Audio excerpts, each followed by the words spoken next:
Are you looking to buy or sell real estate in mid-Missouri? MidMoHomefinder.com is your local source for buying or selling a home. Brought to you by the Columbia Board of Realtors. Search, save, and share listings. Even designate a specific area.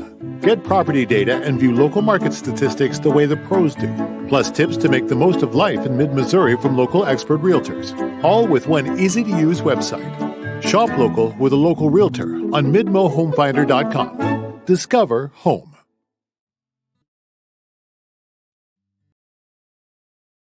Good evening. I'm Chris Martin, 2021 President of the Columbia Board of Realtors. I'd like to welcome everyone watching to the CBOR Mark Farnen Candidate Forum. Tonight will be a great opportunity for our community to learn more about those running for Columbia City Council and School Board. Local elections are one of the most important ways to impact change in our community. With that, I'd like to thank all of our candidates for attending today's forum. We look forward to hearing your vision for our future. I'd also like to thank our moderator of tonight's event, Mr. David Lyle. David is the host of Columbia Morning with David Lyle on KFRU. In his 26 years at the station, he has used this platform to focus heavily on local and current issues happening in Columbia and Boone County. While we are looking forward to tonight's thoughtful responses and debate, we wanted to start the night off with this next video of whom this forum is now dedicated to. Mark Farnen was not only influential in the success of this forum and our real estate association with advocacy, but in our entire community. I think it's a big honor that Mark would really appreciate the fact that the Columbia Board of Realtors has decided to name their forum after him, because he enjoyed debating, whether it was friends or in a more formal setting, and he enjoyed discussing issues. I think the first interviews probably that I did with him had to do with his political buttons, and he would come in and many of us knew that we had probably thrown away some in the past, thinking that these were no longer valuable, but to Mark they were like, this is a find, and he would tell you whether it was valuable or not. One thing I'll really miss about Mark is he and I used to talk on the phone all the time, and especially during election night, we would call each other back and forth and text each other back and forth. So it was really hard to not have him this year to be able to talk about what's going on with the elections. You know, Mark was a citizen, and I truly admired him because he firmly believed in the goodness of government. He believed in the goodness of citizens. He encouraged people to run for office. He encouraged people to read their local newspaper, to go to meetings, to debate each other, and in a civil way. And I think that if there's one legacy, and it's that he would hope that everyone would just be involved in the community, be involved in Columbia, know your neighbors, take care of your neighborhood, take care of each other. Mark was a tireless worker and supporter of our industry. He helped new practitioners and seasoned practitioners understand the nuances and the importance of local elections and the nuances of ordinances. Nobody in this town knew more about zoning, about regulations, about the minutiae of city government, especially as it related to if you've got a new development, if you're doing some real estate work, if there's a plot of land here, a plot of land there. Nobody knew more about that stuff than Mark. Mark was a great communicator, and I saw him as a planning and zoning commissioner. I saw him at neighborhood meetings. We didn't always agree on issues. We didn't always see things the same way, but Mark always treated people with respect. He was always prepared when he was making an argument for a particular development or case or issue that he was involved with. I really enjoyed working with Mark Farnen on development proposals and our debates about zoning policy. We didn't always agree, but I respected his positions, and I think that he respected mine. And he really knew the nuts and bolts. I don't think anybody, with the possible exception of the city's planning staff, understood the details of the Unified Development Code as well as Mark did. I think that the one thing we all learned from Mark Farnen is that it's possible to find common ground. No matter how emotional the subject may be, there's a place in the middle where we can meet. Time and time again, we saw Mark turn enemies into allies and opponents into evangelists. That was his gift. I think we're all living in a time of great hostility right now. Too many people draw a line in the sand and take their stand without ever trying to experience what it's like to walk in the other person's shoes. Mark showed us how important it was for us to have empathy, humility, and to find common ground. I think that will be Mark Farnen's legacy in our community. So I think that there's a big gap, there's a big hole in our community that I don't know who will fill that. I think there are other people who understand it like Mark did, but I don't think that there are other people who are able to communicate it like Mark did, nor have the willingness or the desire to communicate it. Somebody needs to model themselves after Mark so that they can do what we don't have being done right now. His legacy is the fact that he's no longer here, and he's going to be so much missed, not only by people who are his friends and of course his family, Eleanor and Lily, and his brothers and his sisters and his whole family, but by people who would always be like, oh, that's a job for Mark Farnen. That's Cole Farnen. He's the guy we need on this. That's his legacy. He had that amazing sense of humor and the amazing ability to put people at ease and be able to say just about anything in the nicest way possible. And so I would like, particularly in these times, to see that Farnen factor grow, to treat people with respect, to treat people with excellent communication skills, and treat people the way we want to be treated. That's what I'd like to see, is just Mark's legacy as a great communicator and a positive person carried on. Well, I'd say the number one legacy is his daughter, Lily. She's smart and great and very personable, just like him. And so obviously I think that'll be his top legacy. But also the friends that he left behind and the great memories that people have of him. But it was always about the community with him. And that is a trait of a gentleman. And Mark fit the description of a gentleman. He was just an exceptional person. I was very, very lucky to have him in my life. Very lucky. And I do want to say one more thing. I want to thank everyone who has written these incredible letters to me. Incredible kindness. And I won't forget it.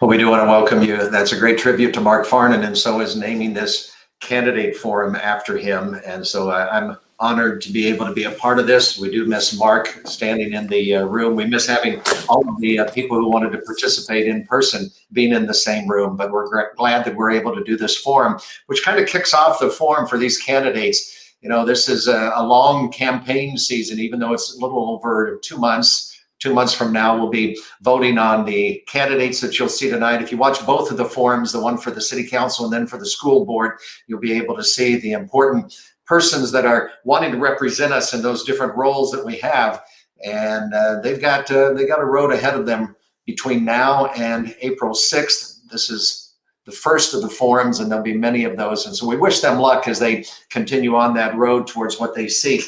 I'm struck, and I just want to say one more thing from the tribute to Mark Farnen. When Eleanor, his widow, said something about, she just said the simple phrase, Mark was a citizen.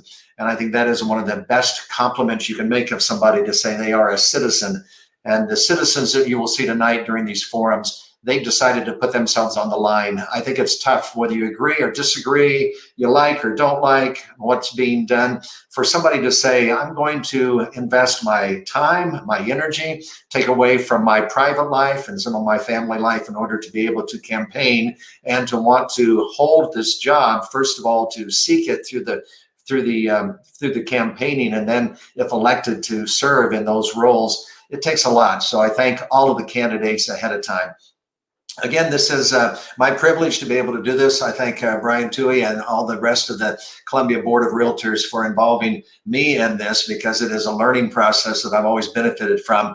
And we think this is the fourth year that there has been the forum for the municipal elections and the school elections. So what we're going to do is we're going to go through the ground rules as we get started.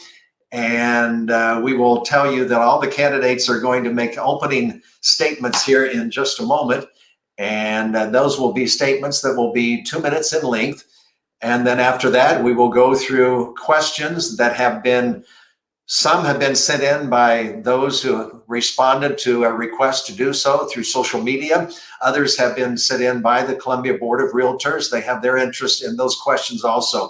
I'm going to start with those questions and we'll go through those. You'll have 90 seconds to respond to each candidate to respond to the questions. And then after that, we'll have an opportunity to do follow-up.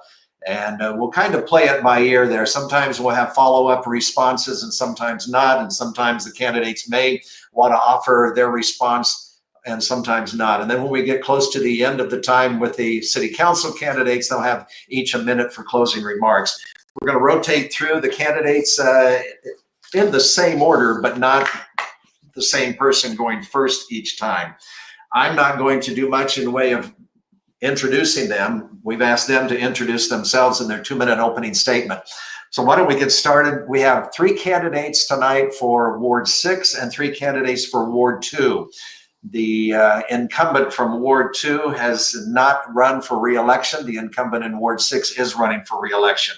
So what we'll do is we're going to start with the candidates from the 2nd Ward and have them do their 2-minute opening comments, and hopefully they're ready to go, and we'll be able to welcome on the screen with us Bill Whitekemper, who is going to start his 2 minutes of intro. He is a candidate for Ward 2 on the City Council. Well, first of all, I'd like to thank the Columbia Board of Realtors for putting on this candidate forum for Mark Farnen. My name is Bill Whitekemper. I have 2 primary platform issues that I am 100% committed to addressing as the next 2nd Ward City Council representative. First, I plan to do my best to eliminate the racism, bias, and discrimination that city employees and citizens of the city have been faced with for way too long. I support establishing a diversity department for the City of Columbia. Diversity is a full-time job. I was employed by the city for 37.5 years. I only remember attending 1 class on diversity. I support contracting with a company experienced in performing exit interviews with all employees with over 5 years service to leave city employment. I also support contracting with a company experienced in performing background checks to perform a background check on any person eligible to be promoted or hired into a supervisory or management position for the City of Columbia. These are both intended to identify existing or potential employees that are unfit to be promoted or hired as a supervisory or management employee due to preconceived opinions and biases. I plan to do my best to eliminate the 10,000 master water and electric meters that have been installed in the city over the past 57 years. The city does not charge all customers equitably for utility service. Because the city allows master meters and does not apply ordinances written, the city could be overcharging some customers by as much as $6 million a year while undercharging other customers a like amount. Studies have shown that when a resident pays for their water and electricity usage, the resident tends to use between 15 and 45% less water and electricity.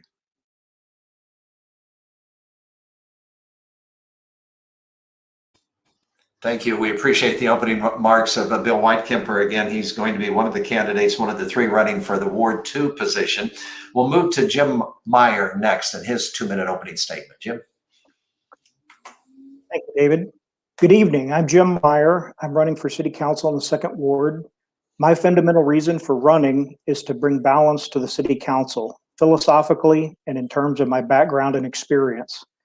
I'm a small business owner who understands the trials and tribulations of running a very small business with 2 or 3 employees in Columbia.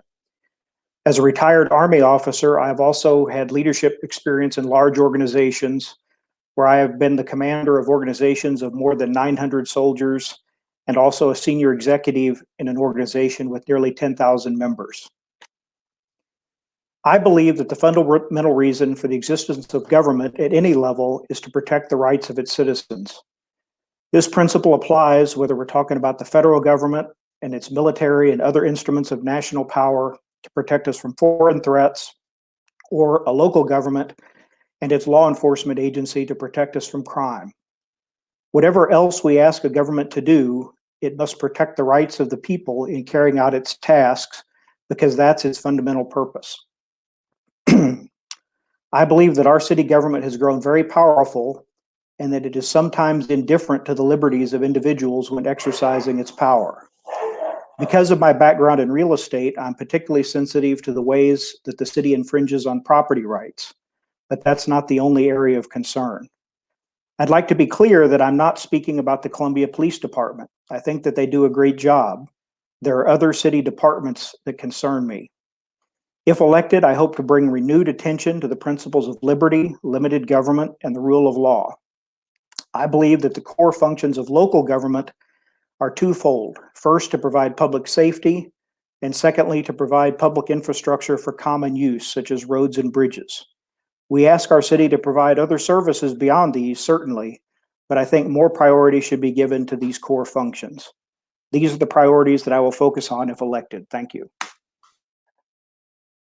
Again, a candidate for Ward 2, councilperson. The third candidate for that ward is Andrea Weiner, and we'll welcome her now for her 2-minute opening comment.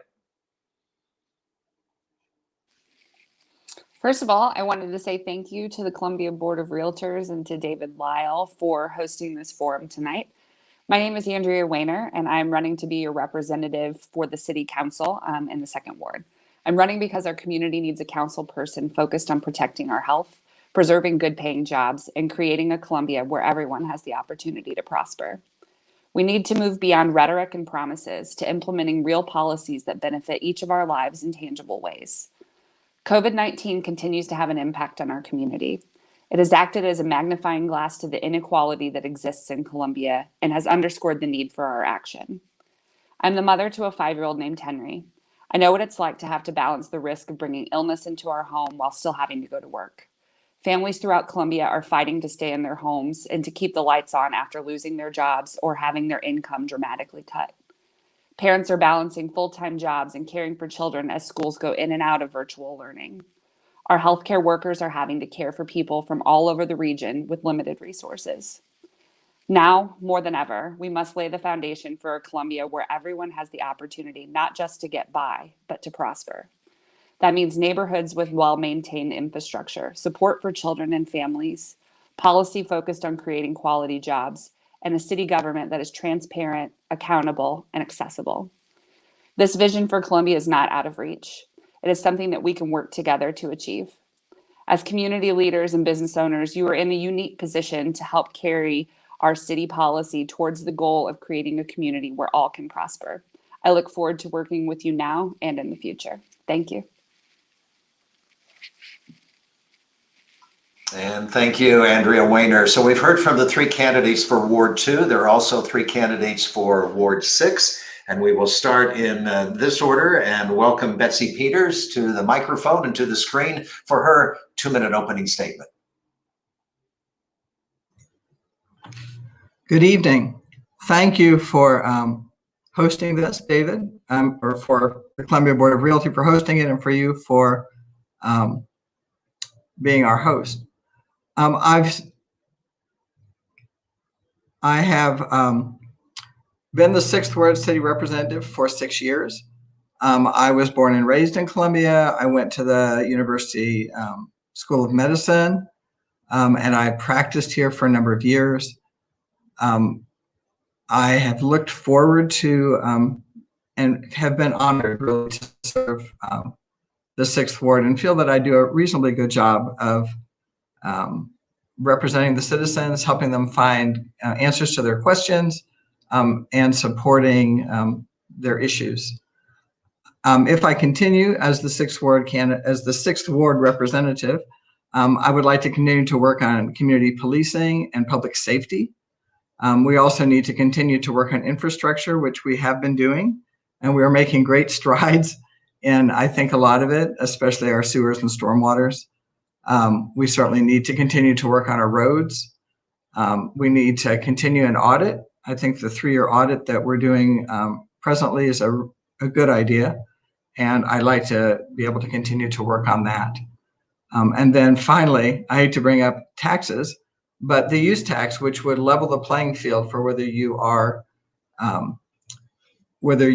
buying something in town or whether you're buying it on the internet, would certainly help fund our city without raising anyone's taxes.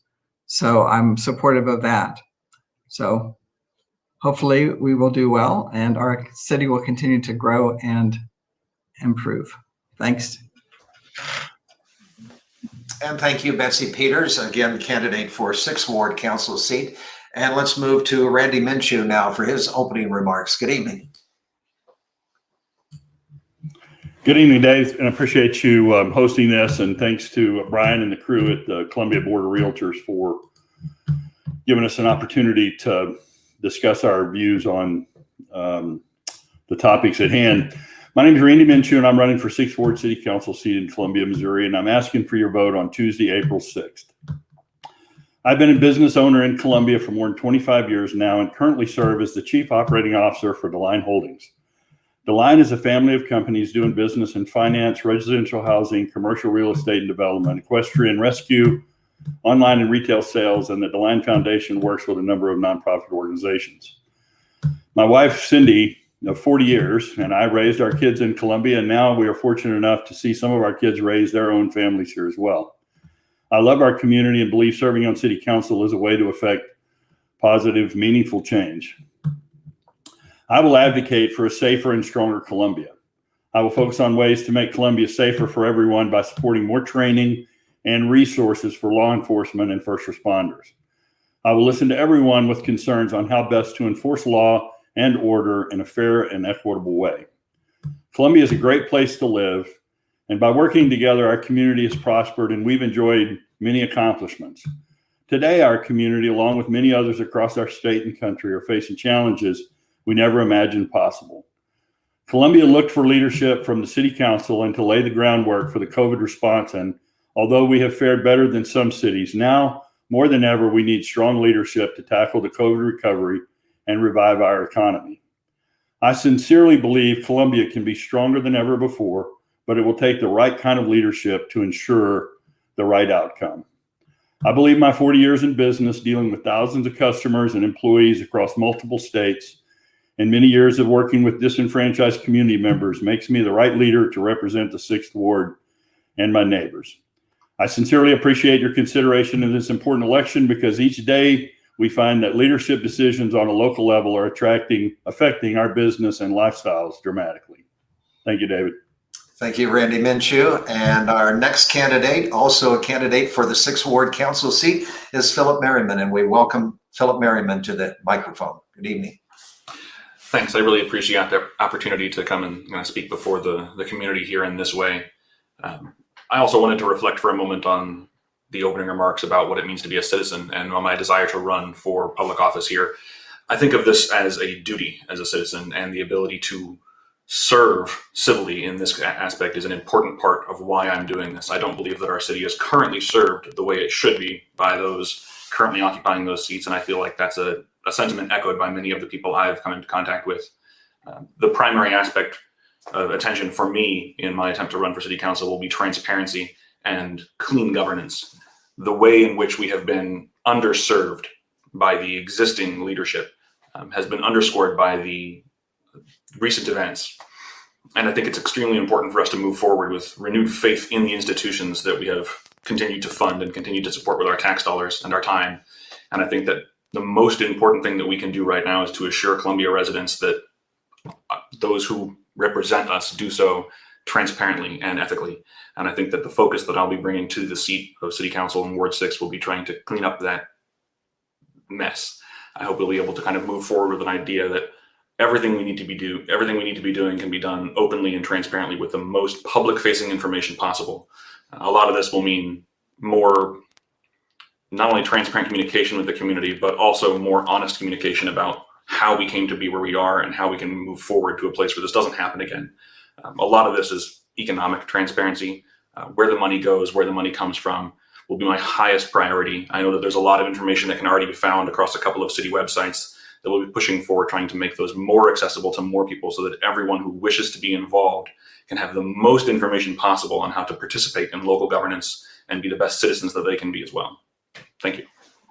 Thank you very much, Philip Merriman. So we've heard from all the candidates, the 6 candidates, 3 again for Ward 2 and 3 for Ward 6. And so now we're going to go through some questions, and we'll start with the questions that have been provided through the Columbia Board of Realtors and some of the persons who responded to their invitation to give questions. Each of the candidates will have up to 90 seconds to respond to these questions.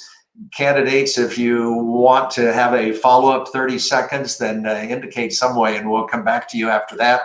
And if I feel that I sense that there's more that needs to be said, then we'll come back. But we'll give each person a chance to respond 90 seconds. So why don't we start with the topic that hardly is getting any talking about right now, and that is trash collection. I don't know how we couldn't have a topic as I don't know, as all-consuming as this one has been over the last, especially over the last few weeks, and we can actually stretch it out until last fall. So we start with Jim Meyer, his turn to go first on this one, 90 seconds. I just want your opinion about where we are as far as trash collection is concerned. What do you think about what's being done now? Do you like it? Would you support continuing with that, or would you have a better idea as far as what would the city could be doing with its trash collection program? I would actually have a different solution to the trash problem, and that's the one thing that I've talked to people the most about as I've been out meeting voters. I would say, I hear 2 common stories. One would be an older person will say, I'm retired, I'm living alone, I don't produce much trash, I can get my half bag of trash out to the end of the driveway with my cane or walker, but there's no way I could tilt up and steer a roll cart, I'd fall and break a hip. And then I hear other people say, I hate the trash bags, they're out too long, neighborhood dogs tear them open, wild animals tear them open, it just spreads trash around the neighborhood, I want to get rid of the trash. I don't think we need to have a one-size-fits-all solution. Unlike road or sewer network, there's no particular network advantage to having the city collect all the trash, in my opinion. I think we should look at modifying the ordinance so that people could opt out of the city's trash collection. The city could still run the dump and charge fees necessary to make that work. But we have a number of private contractors in the area that serve unincorporated Boone County, other towns in Boone County that do this and are currently in place, and they could expand their service. Some of them offer bag services like TMAC. I'm familiar with them in particular, but there are others. And that way, people that wanted to contract with a roll cart service could do that. People that wanted to contract with a company that offered bag service could do that. And each person's needs could be met in the way that best suited their situation. I'm trying to decide right now whether it's best to do the 30-second follow-up response now or let everybody respond and then come back for 30 seconds. I think we'll move on and then come back. So we'll have 90 seconds now. Same question in regard to the trash system has been implemented. It just started earlier this week. And we'll go to Andrea Weiner for her response on this question. It's clear to me the way that we've always done it isn't working, and that we should be pursuing solutions that work to benefit both our residents and the solid waste staff. That being said, with regards to the program that's just been rolled out, we truly haven't begun the pay-as-you-throw program to be able to evaluate whether it is a successful solution or not. I say let's see how that works to retain workers and keep them safe. And if it's determined not to be an effective solution, we need to actively seek out other options. It's crucial that we're able to revisit any and all solutions to evaluate whether they work or not and whether they are furthering the goals for the city.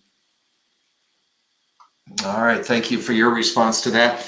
We'll move now to Betsy Peters. She is one who's probably heard a lot on this over the last few weeks and months. So where do you feel we are, and what are your thoughts about what's started this week? Well, oh good, I'm unmuted, great. I also would like to see how this works. Going to a pay-as-you-throw system, I know I have heard lots of comments about the bags are not as good, or the bags have holes in them, or or whatever. But I think we need to try this system for a couple of reasons. We do need to get a handle on how much trash people put out without paying for it. We do need to have some equity in that. And second, we have an initiative petition and a vote in 2016 saying that we could not use roll cards. So we have to decide whether we're going to listen to our citizens who have told us they don't want this, or if we're going to ignore them. I think we need to, we need to listen to them. Finally, roll cards, if you bring them in and you discuss them, does not mean that you're not going to be able to modify it for other people. So if you have someone who's elderly who needs someone to roll their roll card out, if you need to have different sizes of roll cards, those are all fine. But we've just started this pay-as-you-throw trash collection, and I think we need to give it a chance to see how it works. And if not, we'll be back to come up with a better plan. Thank you. And we'll have the same question. And Randy Minshew, your thoughts about the trash collection system as started this week? I think this is, it's interesting to talk about where do we go from here, but I think it's more important to talk about how we got where we are. And so we put a poorly worded referendum or vote up for the citizens to vote on roll cards. And if you wanted them, you said no. And if you didn't want them, you said yes. And everybody walked away from that extremely confused. I know a lot of people thought they voted for them, but they didn't. And so then we see a petition come out, and an initiative petition that said that we can't vote on roll cards for 6 months, can't put it on the ballot. That was over 4 years ago. That initiative is done. So I think that we're not listening to the citizens when we talk about not doing roll carts. I think the bag idea is going to end up with trash. We're going to see trash thrown all over Columbia. This is not going to work. I think we need to do roll carts. I think we need to have the option for certain places. I don't think that's a problem. I agree with Jim on that. And then the other thing I think we ought to consider is outsourcing the roll carts. And that would be a bigger discussion. But private industry will do this better, I believe, and more efficiently. And I think we ought to look at that. And I've talked to Republic, and I've talked to Waste Management. I've looked at the contracts for Ashland and Jeff City, and it works. So that's what I think. All right, thank you, Randy Minshew. Philip Merriman, same question, same topic. Science is just definitive on this already. This research has been done. Privatizing solid waste is something that many cities have done with great success. There has not been any reason to doubt that particular part of public service can be performed by the public sector better than it can be performed by the local government. I mean, obviously, we're in this position right now because of the ineptitude, the failure of our city government to do this correctly. And there are working models for privatizing this. We have several local businesses that would be more than happy to take up this call and get rid of your trash for you. And that, exactly as Jim said, with which I 100% agree, we can then parse out to the individuals that want it to be done their way. If you want roll carts, you can contract with a company that does it that way. If you want bag collection, you can contract with a company that does that way. Now, how we get to a point where you can recover your tax dollars from the city's solid waste department and respend that might be something like a voucher system. I'm not sure how we work that out. That would be open to debate, but I think that the road to privatization here is clearly the only road that's going to work long term. And rather than deciding whether we need to go that way, it's how we go that way.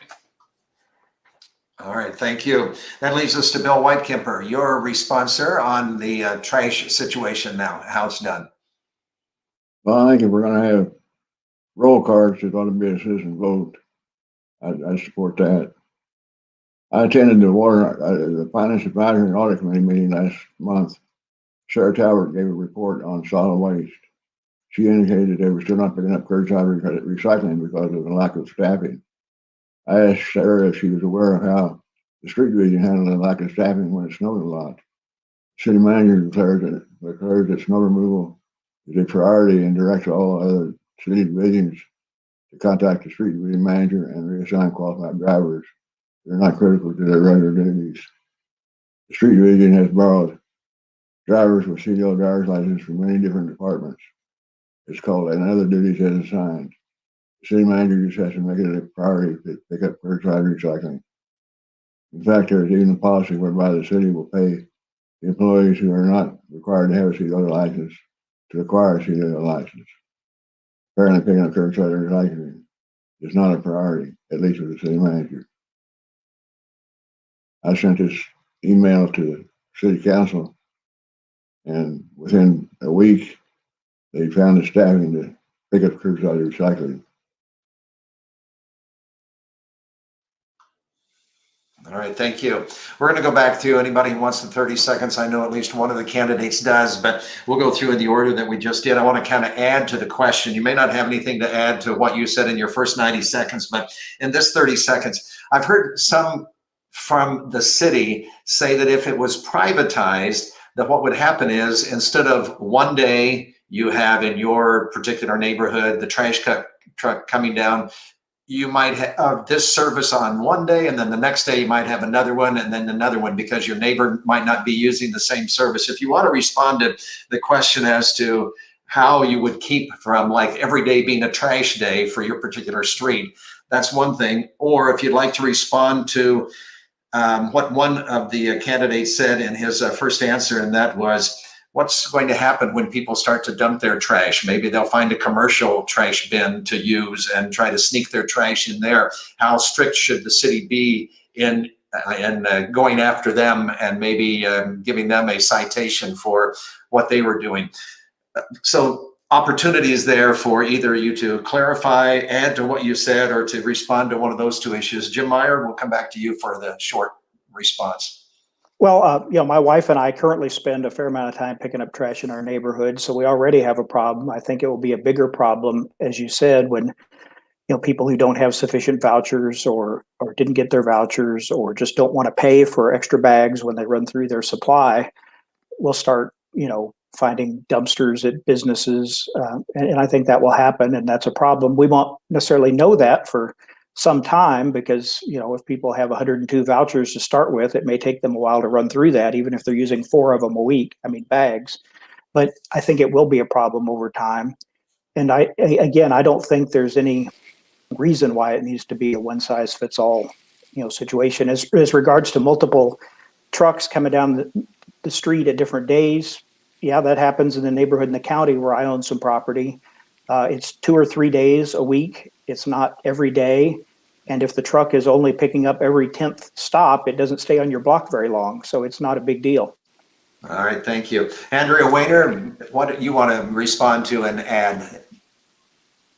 Sure. I would say, as I mentioned before, it's crucial that we can revisit any of the solutions to determine their efficacy. And as for, whether council should push the roll cart issue through, and this is the type of decision that city council is faced with all the time. And I believe that our council should be predictable, transparent, and it should be clear to the public that there is no conflict of interest among council during that process. Thank you. And Betsy Peters, what did you want to add to your answer? Just address roll carts and the number of trash companies. One of the big complaints that people have, and one of the reasons they don't want to go to roll carts, is because they say there's going to be roll carts in the street every day, and they're ugly, and they don't want them around, and they're going to roll down the street and whatever. But the other thing is that if we have more than one trash truck, and the more large trucks we have going down the road, the more damage we're going to have to the roads. And one of the big complaints, or one of the things that the citizens in Columbia want, is good infrastructure. So if you're going to beat up the roads with more trucks, then you're going to have to pay more to support the infrastructure. So we need to have one trash pickup, whoever it is. All right, thank you, Betsy Peters. Randy Minshew? Well, I think if we could pick the trash up well, even if it wasn't 100% what everyone wanted or the way they wanted it, I believe we'd learn to live with it. And I believe right now this 104 trash bags, logoed trash bag that the city has decided to force on us rings kind of strange, because they don't want to force roll carts, but they're going to get in the trash bag distribution business, and it hadn't started out with a bang. So I think if we could get the roll carts moving, I think we would all learn to adapt to it. And I would go help my neighbor who couldn't get the cart down the street, down their driveway. I would go help them. And I think that's true in most neighborhoods. All right, we'll move to Philip Merriman in here if he wants to add to anything on this discussion? Sure, I'll try and be quick here. As regards the number of trucks going down your street on a given day, I don't hear too many people complaining that they get mail delivery from USPS, UPS, and FedEx on a given day. That happens. No one seems to be complaining.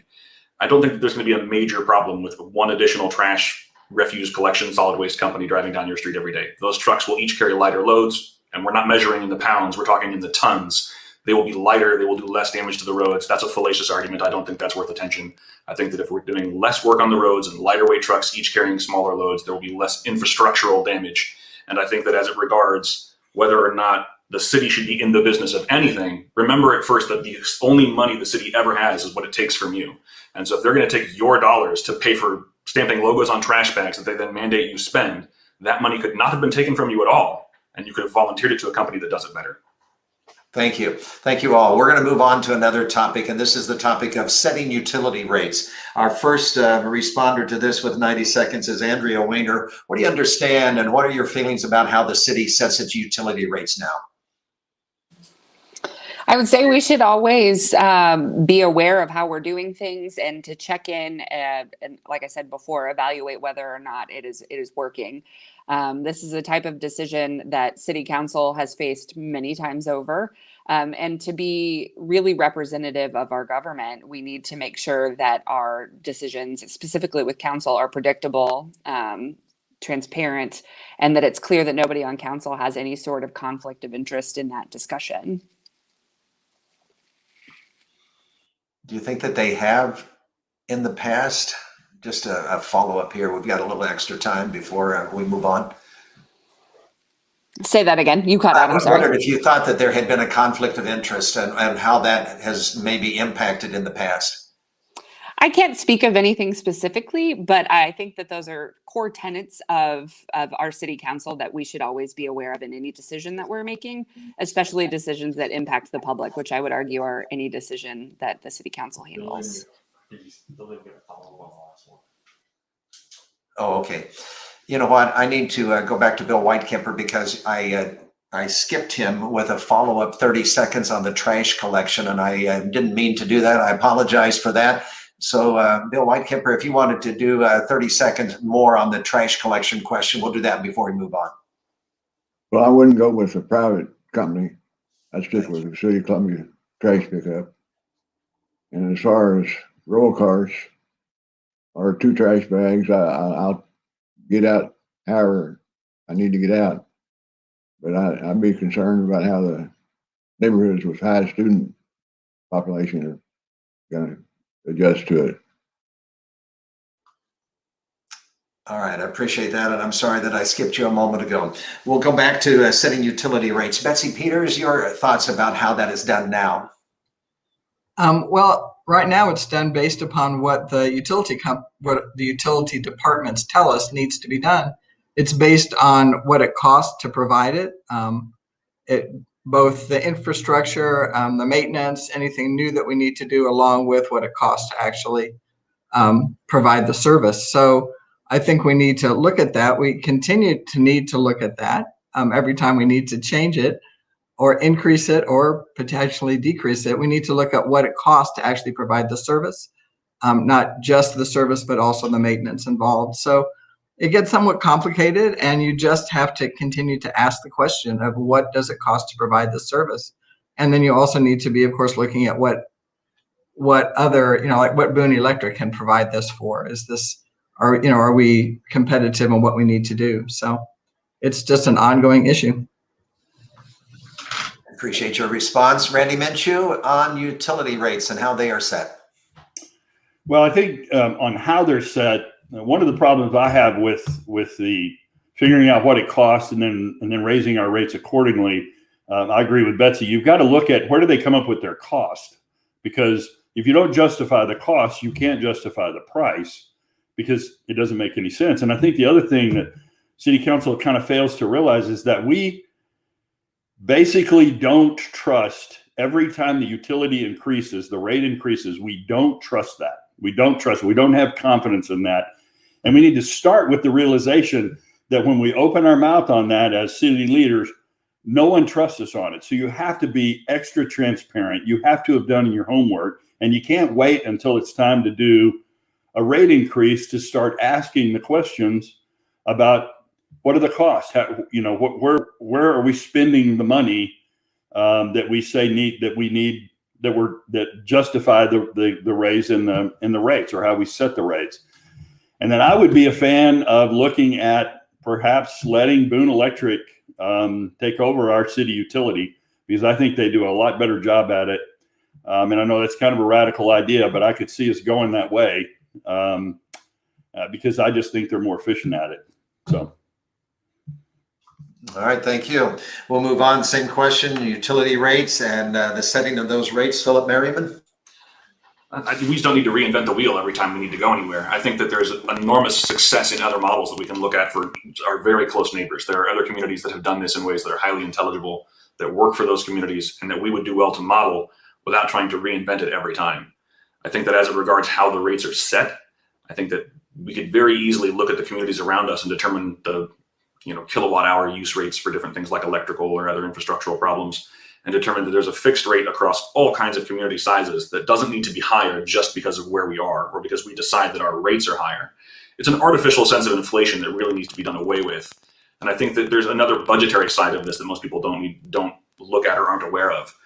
It's not transparent. As of right now, I had to do some extensive digging to even find the documentation on where the money goes in terms of our city budget. And a lot of it's projected planning. But a huge portion of our money is in part of two general funds. And a general fund for the city is a fund where it can be, the money going into and out of that fund can be, I don't want to say fudged, that's not the right word, but it can be shifted to purposes other than it's intended. So if I have a fund for, let's say roads, and I'm collecting taxes to fix roads, I can only then spend those tax dollars on roads. But there are other funds, general funds, where if I collect money for one thing, I can spend it on that or on something else. And city utilities fall into one of the large general funds, and we need to have a lot more transparency, public facing, of how every one of their dollars that we take is going. Because if we don't let them know that the people who are providing you with your utilities are direct recipients of the funds we took for that utility, then we've failed as city leaders, and we need to clearly reevaluate why we're taking money from the public. All right, thank you. Bill Whitekemper, how about setting utility rates and what your comments are about this one? I've been concerned about utility rates for quite some time. University Place Apartments, which is when it was constructed as Tiger Tires Apartments, has 168 apartments and one barber shop and a master electric meter. There's ordinance 27.111 that clearly states that master metering is prohibited for electricity. This building was constructed in 1967 as a master metered in water and electricity. The difference in the charge, if you had individual meters, would be $78,500. But with master meters, it's $2,031. So until you start charging everybody equally, you can't really be concerned about setting rates.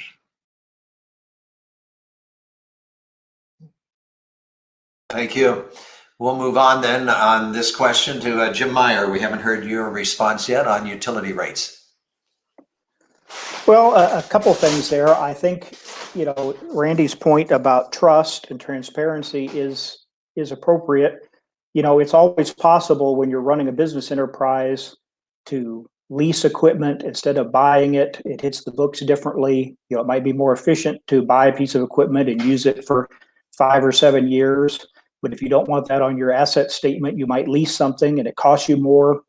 And there are various ways that people who want to manipulate budget numbers can do that kind of thing. And I'm not making any specific charges, but I do think that there are concerns about that kind of thing within the utility department, the electrical utility.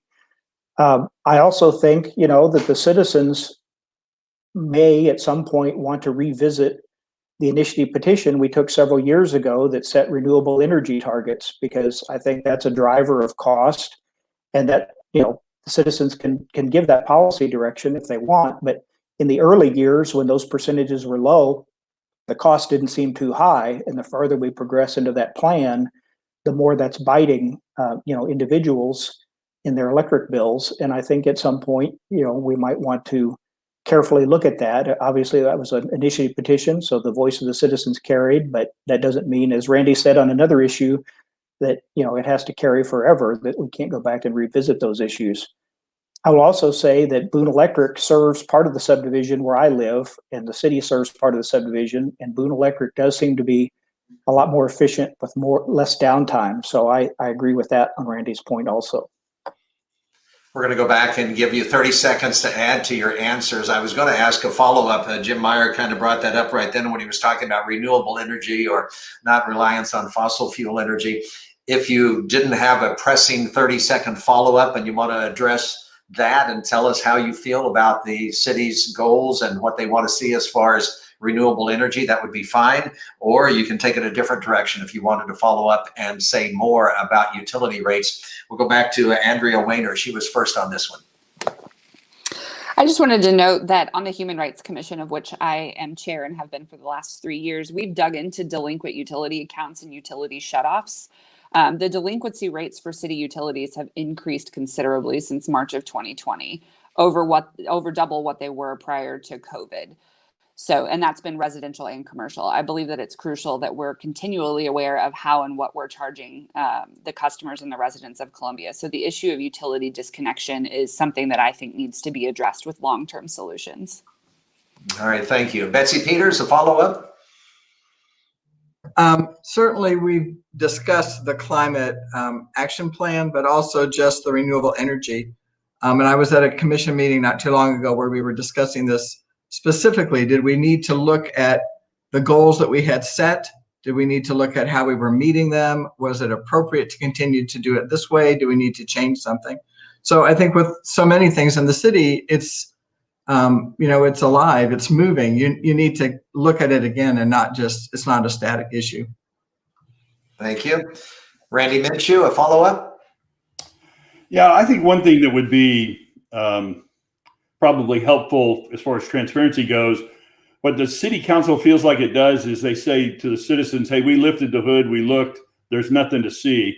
I think it would be better to have like rate hearings, have a Zoom meeting 3 nights in a row where you could get some really smart people in our community who really understand what questions to ask, to look into that, sort of almost like a public the citizens audit, if you will, instead of the excuse you hear from a lot of city council people, and I've heard it before, if you have a problem with this, you should have come to the city council meeting when we discussed it. And I'm afraid that's not what we call transparency. All right, Philip Merriman, a follow-up for you. As it regards the climate, I never want to be dismissive of this particular topic, but I think there's a hierarchy of priority here that needs to be faced. As Andrea just pointed out, there is definitely an issue with disconnects. I mean, when we're suffering as a community from people who are having their basic services disconnected, that is of a much higher order to me than where that energy came from. Now, could the energy come from better places? Sure, that'd be wonderful. In a perfect world, we'd get it from a much cleaner source. But until we get it for everyone, I'm not concerned as much. I think that our highest priority has to be making it affordable for everybody and making sure that people have access to it long before we worry about where specifically it came from. That doesn't mean either one is dismissible. It just means we need to make sure that our priorities are straight when we're discussing both issues. Bill Whitekemper, your opportunity to do a follow-up. Well, I think one thing that you could do is have an advisory board for each utility and split the water and light advisory board into two and have a water advisory board and an electric advisory board. Just a 5-member commission, a 5-member board, and that doesn't seem like that's enough people for both utilities. But you could add a sewer advisory board and a stormwater advisory board and a solid waste advisory board. You could possibly combine the sewer and stormwater, but they ought to have 4 boards. Jim Meyer? I think I've already addressed the issue sufficiently. All right, fair enough. Thank you. We're going on to another topic, and this is one that comes up regularly when you're looking at development and the growth of our community, and that would be what we're basically asking in this question is smart growth versus neighborhood development and protections. How would you weigh opposing goals and priorities and the comprehensive plan and development plans and policies when improving and looking at planning and zoning requests? This will be Betsy Peters answering first on this one. I'm not exactly sure what your question is, but I think planning and zoning does a pretty good job of looking at the Unified Development Code. We just passed that, I want to say 3 years ago, to try and make it a little clearer what people could, what the rules were for developing or redeveloping areas, so that it's, it's just easier for, for people to build or to develop an area. As far as smart growth, I think that's just rolled into the whole Unified Development Code. So I might be missing the point of the question, but I think we need to be careful about how we develop, but we need to continue to develop and move forward. I appreciate that. I'm not sure whether I voiced it very well either, and we'll come back to you if you want to follow up in a moment. Basically, we're talking about neighborhood protections and what exists there to protect that, and then also the development side of that. Some neighborhoods would like to protect more what they have there rather than see certain developments occurring there. Let's go to Randy Minshew and see if I've muddled this up anymore. Well, I think the problem with the Unified Development Code is what it did was it said that nothing is possible, nothing is legal, and you have to ask for a variance on just about anything you want to do as far as development goes. And so for anyone who believes that the builders, the developers are happy with what they see now or what they experience now has had their eyes closed, because this has gotten worse over time.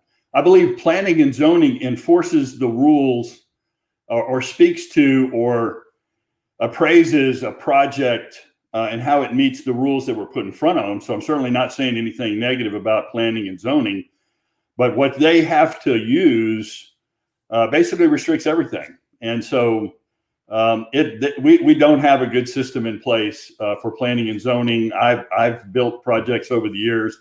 I can guarantee you that I have said words about people that we couldn't share here over what your restrictions are and sort of the nonsensical reasons for those restrictions. And they're so sweeping, the overlays of restrictions are so sweeping that it's like every project must fit into this box, and it just doesn't. I mean, setback lines, utility lines, when you go do developments, it can't fit into such a tight box. And so you spend years literally asking for variances on projects, and it just thwarts development. And we're seeing that now. Even though we're growing, we could grow smarter and we could grow better with a different setup. All right, thank you. I think that pinpoints a bit more what the gist of this discussion is about. Philip Merriman, your turn.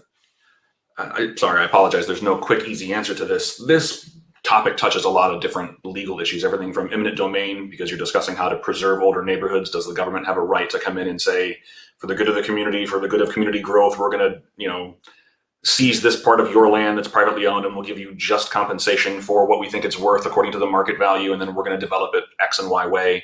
That eminent domain discussion needs to be a completely separate discussion. It can't be wrapped into just this. You want to talk about how the city of Columbia, in their transparency, which has been brought up multiple times before, in 2017, like Betsy Peters just said, when this was originally done 3-ish years ago, the city of Columbia hired Clarion Associates and Farrell Madison LLC to audit this and come up with this plan that, as Randy said, is not a one-size-fits-all solution. This is 130 different communities that these companies have written plans for that aren't right for Columbia. And setting these zoning restrictions and having this you scratch my back, I scratch yours mentality of we'll hire this company and give them a kickback to do this research for us to try and find ways to do this didn't work out. And I think that those are several separate discussions that all need to be had independently of one another and not wrapped into the single discussion of community growth. I think that's obfuscative. I think that's the opposite of transparent, and trying to say, here are these three big hot button issues that we're gonna name community growth so that you think about it differently is a disservice to the community. I think people need to understand what you're really talking about, and calling it something nice and flowery is very deceptive. All right, thank you. So we've heard from all three Ward 6 candidates on this question, and we'll take it now to the Ward 2 candidates and start with Bill Whitekemper. Well, I think planning and zoning does a good job. It makes it easier when the whole neighborhood is zoned R1 and just the corner lots are zoned for higher use. if you've got a neighborhood where every other lot's zoned R3, and R1, R3, and R1, it certainly makes it difficult protecting both interests. But I think they do a good job of trying to connect both interests. All right, thank you. Next up will be Jim Meyer on the question of the balancing act, or what you see in regard to opposing goals and priorities and comprehensive plan for the city and development plans. Well, I'll go back to, what I talk about as my priority, or my issues of law, of liberty and limited government. I think that what we first have to understand is we're talking about private property. And when you get involved in these meetings with city staff, or you go to a planning and zoning meeting, sometimes it appears like we're dealing with public property in terms of the intensity of the regulation. And so I think there's a lot out of whack there. I've experienced this with some clients of mine, either helping them go through a rezoning process or just simply subdividing an acre off of a 5-acre tract to sell it separately.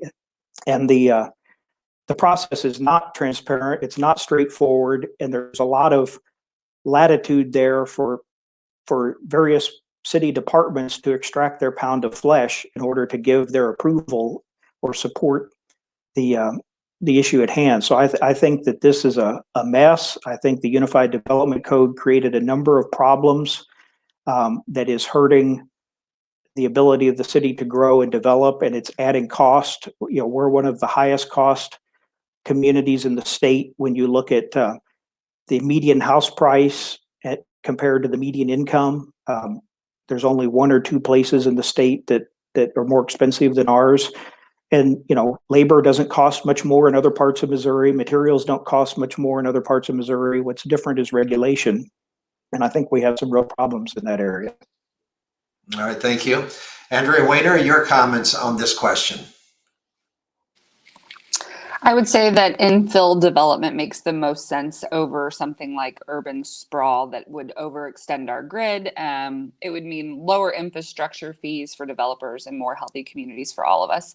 Infill also makes sense environmentally. It avoids the creation of traffic congestion from people commuting back and forth to the Common Core for access to jobs, schools, and services. If there's a way that we could encourage developers to use buildings that already exist, we could be a more vibrant community than if we continue to grow out into undeveloped areas.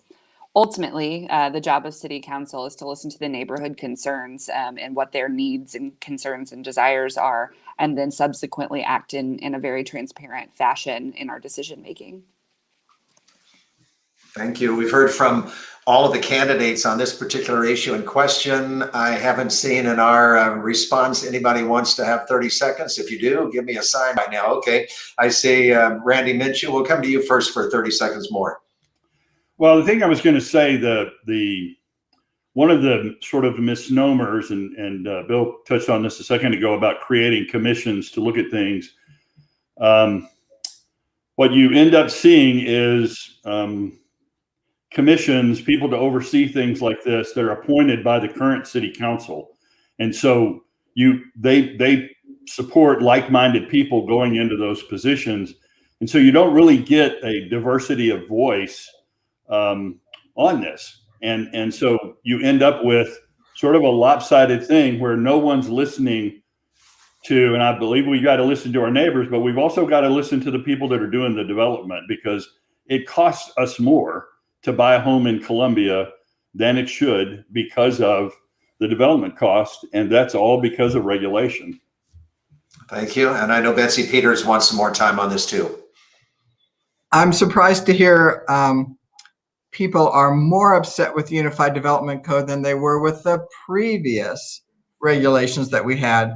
Because one of the reasons to go to the Unified Development Code was to try and make it more transparent and just clear what you could do and not do, so that you protected the property owners around you and your property. And so it was just easier to do this versus having to go and have things interpreted. So I'm surprised to hear that. And Bill Weinkemper, I know you wanted 30 seconds more. Yeah, Randy said that he proposed listening to the developers. In 2007, the city listened to the developers. They proposed a $250 electric connection fee. And they had a public hearing on it. And before the public hearing, the city manager withdrew it after consulting with the development community. I just thought that was kind of strange that you consult with the development community about a connection fee and then be surprised at what they told you. All right. 3 of our candidates wanted extra time. I see Jim Meyer also. We'll go to Jim. Well, there are a couple things here. The idea that infill development is a panacea and will solve everything. We've been hearing that for years, but the problem is there's not that much land that's left that's developable that hasn't already been. Particularly if you're looking at residential lots for building houses on. There are some areas downtown that are redeveloping, getting newer residential structures, but that's also being made much more difficult and much more expensive by the Unified Development Code. And almost everything that you try to do in that regard requires some variance, because a lot that's 60 feet wide with standard setbacks isn't buildable. So you have to go in and get permission to get variances from setbacks. And this is not a simple builder or developer friendly system. A lot of people think that it is. Maybe in theory that was how it was pitched, but it doesn't work that way in practice, and it adds an awful lot of cost. And just saying we want to do nothing but infill development is not practical in the real world. Andrea Weiner. I just want to note there's a 65-acre plot of land that sits directly across from my front door that's had a for sale sign on it for 2 years, and it is sat empty. So I think that there is a lot of possibility in the second ward. More than 50% of the second ward lives in a food desert. There's a lot of opportunity to bring business and development out into the second ward. And just one thing though, if what's stopping affordable housing is fees not being appropriately stair-stepped, that's something that of course needs to be brought before city council for review, because again, the job of the city council is to be predictable and transparent and clear of conflict of interest. That discussion needs to happen. Philip Merriman, we aren't going to let you escape here without 30 seconds. Sorry. Yeah, there's a lot of different conversations happening kind of on top of each other here. One of these is also that there's existing damage already done by these zoning policies. Specifically, Ward 6, where I live in, is very heavily populated with student housing. And the way our current economics situation has impacted the student economy, a lot of those buildings are empty. They're unpopulated. They're I don't want to call them abandoned, they're derelicted, but they're not in use. They're in active disuse. And those can be repurposed in intelligent ways. There's a lot of work that we can do to manage what we already have rather than trying to expand. But I don't want to try and say that we can't expand either. There's definitely a use for what we have that can be managed better before we start trying to manage more. Once we've got our house in order, we can expand the house. I'm going to move to another question. And this one, some of you have made comments about boards and commissions already and those functions that they serve.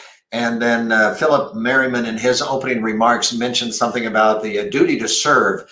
You have chosen either by participation in boards and commissions prior to running for these positions, or you may still be on some boards and commissions now, but you all have invested in several ways in this community through different organizations.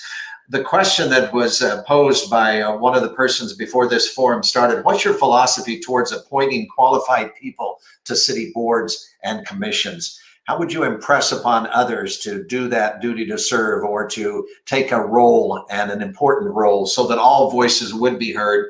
Randy Minshew, we start with you on this one. Well, I think because I've applied many times for different commissions or boards with the city and never really been considered, and I'm extremely qualified for the positions I was asking for, but I knew because I didn't have someone on city council who would point me to it or stand for me. It never happened, I suppose. You never hear a word back as when you apply. If you don't make it, you never hear back as to why, or if they thought you'd be qualified for another board. So you have people like me who are saying, let me serve, let me help, let me be a part. My voice at 62 years old, guess what? I know a thing or two. I've done a thing or two. I've got some experience. I understand Columbia. I've been in Columbia. I've run business in Columbia. I help nonprofits in Columbia. I want to help. It's crickets. So there's got to be a better way. And one way might be to do, through survey. Get the people who raise their hand and say they want to be on it, and then do through survey. Get get 100 members of 20 from each ward or 15 from each ward that want to be part of the election committee. So there's other ways to do it rather than just stacking the deck once you get on city council, putting the people you want into place, because you end up with a lopsided system that we see now. And then there's not an awareness because those boards and commissions are not bringing the things to, like Betsy, to bring something to her to say, hey, the developers are unhappy, because they really are. So for her not to know that tells me someone's not bringing that to her. Someone's not telling her. And that might be the role of a board or commission. All right, thank you. Philip Merriman on the boards and commission question, please. This is an incredibly important question, and I want to kind of highlight that every single person on this panel has at some point brought up transparency and how important it is to have transparency in local governance. And there's nothing less transparent than giving power and authority to unelected officials. Appointments are essential. We can't function without them, but it must absolutely be done in the most transparent way we can conceive of. When you have people in positions of power who are elected and they end up having the power to delegate or elect or appoint a position to a person who is not elected, it's very, very draining on the community. I know that this COVID response would have been handled significantly better if people knew that they had a voice in who was making these decisions. And those decisions are made by unelected officials. That's not okay. And I know that the community is still sour on it, and that the community is still upset by this. And that's going to trickle down to every appointed position that we do moving forward, because it's been spoiled now. So we need to reevaluate how these positions are appointed. And we need to make sure that any appointment we make moving forward, if elected, is very, very transparent, and that the public knows exactly what our reasons are for electing these people. They don't earn it. They don't deserve it. They're not people who are better than anybody else in the community. These are people who we think serves the community best. And we may need to do something like an election process for those as well. We may need to make sure that we open it up to more community input before appointments are made. I think that's the only way we're ever going to earn back community trust, because we've lost it right now. The community does not trust its leaders. We're talking about boards and commissions and how those members are appointed or chosen. Bill Whitekemper, your comments on this one? Yeah, I tend to agree with Randy and Philip. It's called politics. But there are qualifications for some boards, for some positions, which helps a little. But yeah, you're right that a lot of the people appointed to the boards and commissions aren't really that qualified. So you need to pay a little bit more attention to that in some of your appointments. Thank you. Let's move to Jim Meyer on the same question. Well, I would say, in the nature of things, a city council elected officials are elected and they will make appointments. That's, I don't think, going to change substantially, although we could, maybe make some changes to the process. But I think the overriding issue is simply having more diverse philosophies and more diverse backgrounds and experiences represented on the city council. I think that if you had a more diverse city council in that intellectual sense, or in terms of background and experience, you would tend to see more balance on all the boards and commissions, because the people who would be bringing other people into those positions that would represent different points of view. And I think that would be very healthy. Thank you. We'll go to Andrea Weiner. Your thoughts about this? I would say that the boards and commissions are the lifeblood of citizen engagement in local government. We need to empower our boards and commissions to push real and lasting change. So as a member of the Commission on Human Rights, our only mechanisms for change are to provide reports and recommendations to council. Ultimately, the decisions that get made in terms of policy, ordinance, programs and services come down to the city council. So though we are appointed, we are still providing recommendations, and council is the ones that are taking the action. I would say that we need to actively seek out ways to engage our citizens and get them involved. We need to show them what it looks like to be involved. We need to make it be easier to be involved. I don't know a lot of moms like myself that are involved in city council and in boards and commissions. We need to show what that looks like and that it's possible. And, we should maintain a robust understanding as to the makeup of boards and commissions and continually seek out to make them more representative of the community that we serve. And that could be through expanding virtual meeting options, moving meetings out of City Hall and out into the community, just providing any opportunity for community engagement is crucial. Thank you. Thank you.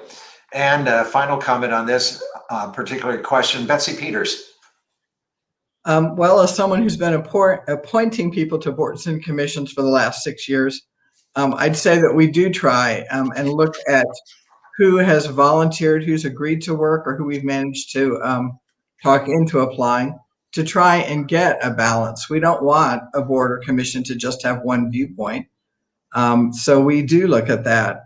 I don't remember saying Randy's name for the last 6 years, but Randy, I probably missed it, so I'm sorry about that. Certainly we try and appoint people that have some interest, and we do, as I say, want some diversity. The boards and commissions do report to the city council, and they're sort of the voice of the people. So if they're not, so we're relying upon them to tell us what they think, and they're the ones that are the experts on some of these issues. Also, we're pretty available if people have complaints. I certainly go through emails every day, and I'm willing to talk to anybody who wants to talk about something. But anyway, boards and commissions, I think, I think we try and do a pretty good job of diversifying them. Obviously, other people feel differently, but anyway, we do the best we can. We're not going to take any follow-up time on this. I see I'd like to move on if possible. You know what, Bill Whitekemper, you didn't take all of your time, so if everybody is okay with that, I'm going to let Bill Whitekemper just give a final response on this. It might help to stagger the meeting times. I think there was a woman that complained at the last council meeting that the Water and Light Advisory Board always met at 8 o'clock in the morning on Wednesdays, and it helped certainly if I had a wider variety of meeting times for some of these boards and commissions. All right, thank you. We're going to move on to another topic. Michael Trapp, who has been the city councilman from the 2nd Ward, he's not running for re-election, but one of the topics that he spoke passionately about was homelessness. And so we're going to talk about homelessness and some of the things that happen with neighborhood issues around Wilkes Boulevard, the Turning Point program that they have there. Broaden that out. I mean, you can address that specifically if you want to zero in on that particular part of that particular downtown area. But overall, what is the city's role, and what would your advocacy be for the city's involvement with the homeless community? And we'll start with Philip Merriman on this one. This is a much more complicated question than I can give a short answer to. There are a number of city organizations that are already reaching out to these communities, everything from food banks and shelters. The Affordable Housing Index also allows a lot of different leeway for several organizations to provide a continuum, like a spectrum of housing types that all fit within this homeless community, whether it's transient homes, whether it's temporary shelters. All these organizations are already in communication with the homeless community and manage that fairly well. The best solution, I think, is going to be to reach out to those existing organizations and find out where their weaknesses are, where their pain points are, and then try and find a way to, with as little cost as possible, empower them to affect the change that they're already affecting and are failing to fully meet.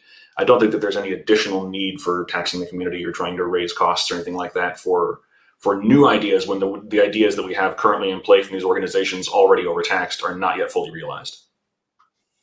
Thank you. Bill Whitekemper, on the homeless question. Well, I support establishing an economic dignity and survival program for the city of Columbia. There are people within the city who, no fault of their own, need help. It'd be things like homelessness services, utility assistance, basic health care. I had free public transit, but I understand that it's been free for the last several months anyway. But it could continue that for homeless people.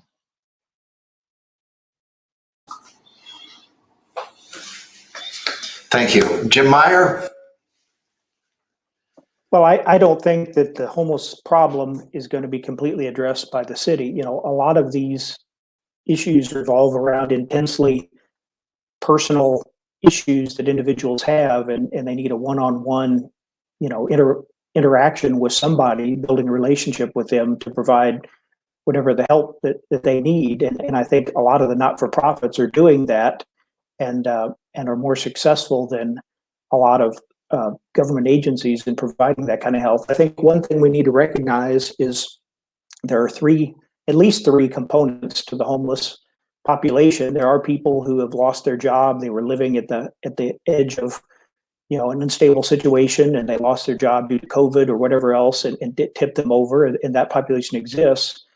But there's also a population that has untreated mental illness and a population that has drug addiction issues. And I don't think that we confront the problem in its entirety because we don't want to look at those second and third issues very carefully. Thank you. Andrea Weiner, your comments about the homeless question. Yeah, I believe in better living through better policy, better access, and better communication. So I don't think it comes as a surprise that I often use the late Senator Paul Wellstone's quote of "we all do better when we all do better." And I think when we're talking about people experiencing homelessness and affordable housing, that also applies. The majority of the residents in Columbia are housing cost burdened, meaning that they're paying more than 30% of their household income towards things like rent, utilities, plus mortgage, rent and utilities and mortgage costs. So affordable housing in Columbia is a true need and one that should be addressed by implementing some of the recommendations that have been brought forth by the various task force and committees that have been put forth by the city. Whether that's the Affordable Housing Policy Committee, the various listening sessions that Randy Cole and his team do regarding community development block grant money. I think that overall we need to be focused on better funding some of these programs that help lift people out of poverty and put them on the best path to success. Thank you. Betsy Peters, your thoughts on this? I think that the nonprofits are doing a really good job of dealing with the homeless population. I think that Jim Myers is right that a lot of it is substance abuse or mental illness. And one of the ways we can help is to have our case managers and social workers, the people that we're trying to start having work with the police department so that when these people are identified and they interact with our police department, that somehow or another we can get them out of that sort of cycle of going to the hospital and then ending up on the street again.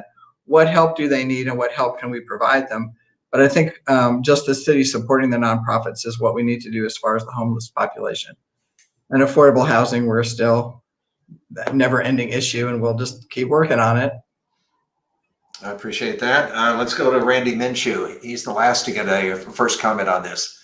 So I've been heavily involved in this issue for close to 10 years here in Columbia, working with Love Inc. I'm the past president of the board with Phoenix Programs, and we get federal and state funds and local funds to help deal with homeless issues. We have someone on the staff at Phoenix that delivers tents and sleeping bags, and that's one of their roles. So we've got staff who take care of those things. I think the local church, I think the local nonprofits, there are some dynamic people working on this issue. We have about 250 homeless people in Columbia. About 75% of those have a drug addiction issue. And so one of the confusing parts of this, when you start talking about affordable housing or transitional housing, if you put someone with a drug addiction issue into a transition house, you have gone down the wrong road and you've wasted a great resource. So really the way to deal with this and the way the city could deal with this and the way they should, you could know 250 people. If you had a staff of 5 or 6 people, you could know those people. So if we focus on the client and figure out that their needs are being met, either with addiction counseling, if they've got substance abuse issues, if they've got mental illness issues, all of those resources are available to those. But you have to focus on the client. And I believe the city could play a role, should play a role, but I don't believe that the role they play right now is helping. And if your help doesn't help, then I don't think you'd call that help. All right, thank you. I want to do 2 things here. Philip, I know you want to follow up on this. I hope everybody else is okay if I just give him no more than 30 seconds, Philip. I just wanted to be very clear. I think a lot of people have said similar things and everybody has kind of brushed up against the same point. But that point really is that the homeless situation is a symptom and not the disease itself. And we're not going to cure the disease if we keep targeting it that way. We need to find the reasons these people are in the condition they're in. And as Randy said, through his programs like Phoenix and whatnot, that they're able to identify these sources, and we need to spend more time tackling those issues, whether they were COVID related or tax related or policy related or drug related or anything else. We need to identify those issues and fill those gaps, and then this problem will never fully solve itself, but it will be much less of a problem for us, and it can be more easily handled at that point. We need to wrap up our city council portion of tonight's forum in 15 minutes. So what I want to do, I'm kind of calling an audible right now. I want to hit one more question, and it's too broad for you to spend only 60 seconds on, but trust me, in future forums, I'll guarantee that you will spend more time on this. So play with me on this one.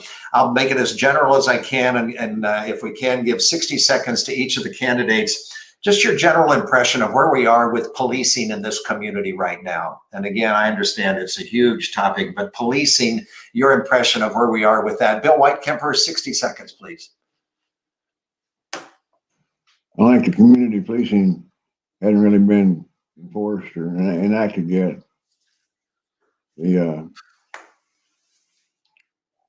I've heard there's a lot of discrimination in the police department. Perhaps we need to work on that a little bit. I think Chief Jones is doing a good job. That's about all I've got to say about the police department right now. All right, thank you. We'll move on then to Jim Meyer. You've got 60 seconds to just give your impression of where we are policing in the Columbia community. Sure. Well, first, I think, Chief Jones is a breath of fresh air compared to the previous administration. And I think that he's, actively engaged with many facets of the issues that face the police department in Columbia. I think that the Columbia Police Department does a fantastic job. I think compared to other places around the state and other places around the country, we have a very good police force, and the relationship between the police force and the citizens is much better. And I think a lot of that has to do with the way the community has embraced various aspects of community policing and accountability over the last few decades. I think it's possible for any person in any organization, whether that's a police officer, a realtor, an Army officer, to go off the rails, to have a bad person in that position. But I don't think we have any systematic problem with the Columbia Police Department. I think we're fortunate with what we have. Thank you. And we'll take the question to Andrea Wayner next, please. I think our police officers are overworked. I think that taking unnecessary stress from the police department and putting it into the hands of people who handle, different types of situations every day is a wise choice. If we want to tackle crime, we need to address issues, societal issues like poverty, mental illness, and homelessness. Crime isn't somebody that's experiencing homelessness. It's not somebody that's suicidal. These are issues that would be better served under the umbrella of public health and housing and education and youth services. Thank you. We'll move to Betsy Peters for her comments on the policing issue. Well, I think I agree with everyone else. Chief Jones is doing an excellent job. When he took his position, I think there were 10 or 12 positions that were vacant. I know that he now has them all filled. A number of them, I think, with people going through the academy, but he has been a breath of fresh air, and I think he's bringing a lot of new, enthusiastic police officers into the department. I think we do need to have case managers. We do need to have people that can address with the police some of the chronic problems that they see. They should not be in a position to have to deal with the mental health problems all by themselves. And we need a better support system, which, as Randy mentioned, I think we have. We just need to make sure that these folks can access it. So I feel like we're moving in the right direction. And when you think about all the protests this summer and how well they went, it's a credit to our police department. Thank you. Randy Minshew? Well, one of the things that bothers me with our police department, we're 100 police officers short, and no one in the current leadership, and I'm not talking about Jeff Jones, but within the city council can figure out how to get those police officers hired. To me, you budget for the things that matter to you. And if we haven't budgeted enough, then we need to. And I met with the Columbia Police Officers Association. These are good guys. One of the guys played football with me for me at CYFL. Another one went to church with us when he was a little guy. These are really good people. They'll tell you to a man that they wish they had better training. They want more training. They need more training. Our tenure on the police department, less than 5 years for the patrol. Less than 25% of those are 5 years or more tenured. So we've got a young police department. I think they do a good job. And from a citizen standpoint, this is what I think. Everyone wants to be heard. Everyone wants to feel like they were heard. And I don't believe we've done that just yet to really know how to do the community policing. And I am a fan of that. Thank you. Final comment on policing before we go to our closing remarks. And Philip Merriman, it's yours. Again, this is another issue that has it's interconnected to too many other issues to really be comprehensive on, but you kind of open that up for us. I think that the major problems in our community as it relates to policing are not necessarily violent crime, although we do have that. Our community is not safe entirely from that. But Columbia, Missouri specifically has a very, very large problem with drugs, specifically cocaine recently. Our student population has a real risk for this, and the university has not done a great job managing that. And the police force has had to clean up that mess many times. Our sheriff's department as well steps in when they can, but there's an enormous problem with drug trafficking in our community. And I can promise you that the officers aren't derelicting their duties. They're not failing to do their job. This is just a bigger problem that is something that they can all solve by themselves when they're understaffed and underfunded. Safety is the most essential service that government can provide for its people. It's the primary service, and it should be the highest priority for us as a community to fund that so that they can do their job best. And that's protecting everybody. Thank you. Thanks to all 6 candidates. This is your 60-second closing remark. This is your chance to say whatever you want to say. If you want to reemphasize what you've already said, if you want to do something completely different, you leave us with this impression tonight, your portion of the forum. And Jim Meyer, we're going to come to you first.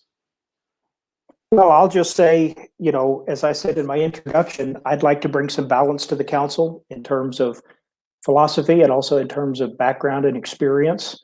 I think that it would bring some points of view to the council that would have impact on things like appointments to boards and commissions, that have impact on budget discussion.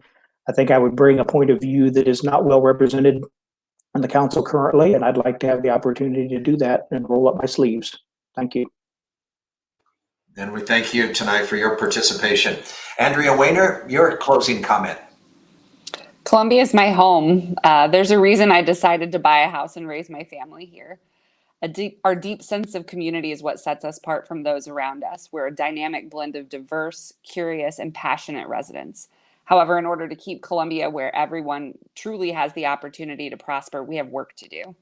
That means neighborhoods with well-maintained infrastructure, support for children and families, policies focused on creating quality jobs, and addressing the systemic inequities that truly hold our community back. And the way that we do that is through a council that is transparent, accountable, and accessible. And I look forward to earning your vote. Thank you for today. Thank you, Andrea Weiner, for your participation. Betsy Peters, your 60-second closing remarks. I want to thank you for inviting me here this evening. I feel that with my 6 years of service that I have a pretty good understanding of all the interconnections of the city. As has been pointed out, none of these things are in a silo.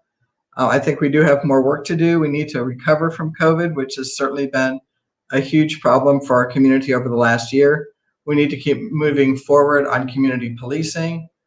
We need to continue to just support the economic development of the community. And I hope to have the opportunity to continue to do that. Thank you. Thank you, Betsy Peters, for your participation.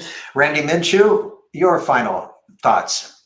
Hey, I appreciate it, and I appreciate you working us through these questions and being patient with us. My thought on this would be, if you were looking at who to vote for, you'd have to look at track record. You'd have to, in order to know where someone's going, you have to be able to look backwards and say, what have they done in the past? Have they dealt with things in the past? Did they care about our community? And so for me, for 20 plus years serving on the Columbia Youth Baseball League, the BC Baseball League, Columbia Youth Football League, the BC Baseball League, helping with Daniel Boone, coaching hundreds of kids. And my work in the field with the homeless and with the drug addiction issues. I have a sober house. We have nine people who live in a sober house here in town. So I work in it's kind of a diverse background because I have years of business experience, and yet I work in some areas that you wouldn't expect someone like me to do. So I think I can be the common sense voice for City Council, and I appreciate your vote. Randy Minshew, thank you for your time tonight. Philip Merriman, your final comments. Thanks for hosting this. I appreciate the opportunity to speak to Columbia residents and Ward 6 residents specifically. I make no claims that I'm deserving of this or that I'm the person who has earned anything that you owe me as a community. You owe me nothing. I'm hoping for the opportunity to roll my sleeves up and serve you. And in the spirit of that, I've posted on my website that I'm not going to accept a city stipend. I don't want your money. I'm not going to do this for pay. I'm not going to do this for accolades or for my reputation or for my career. I'm doing it because I think it's what needs to be done and because I think it's the right thing to do. And I think it's not currently being done. And I think that hopefully that will speak enough about my intentions and how I plan to fill this role. And I thank Philip Merriman for his time tonight also.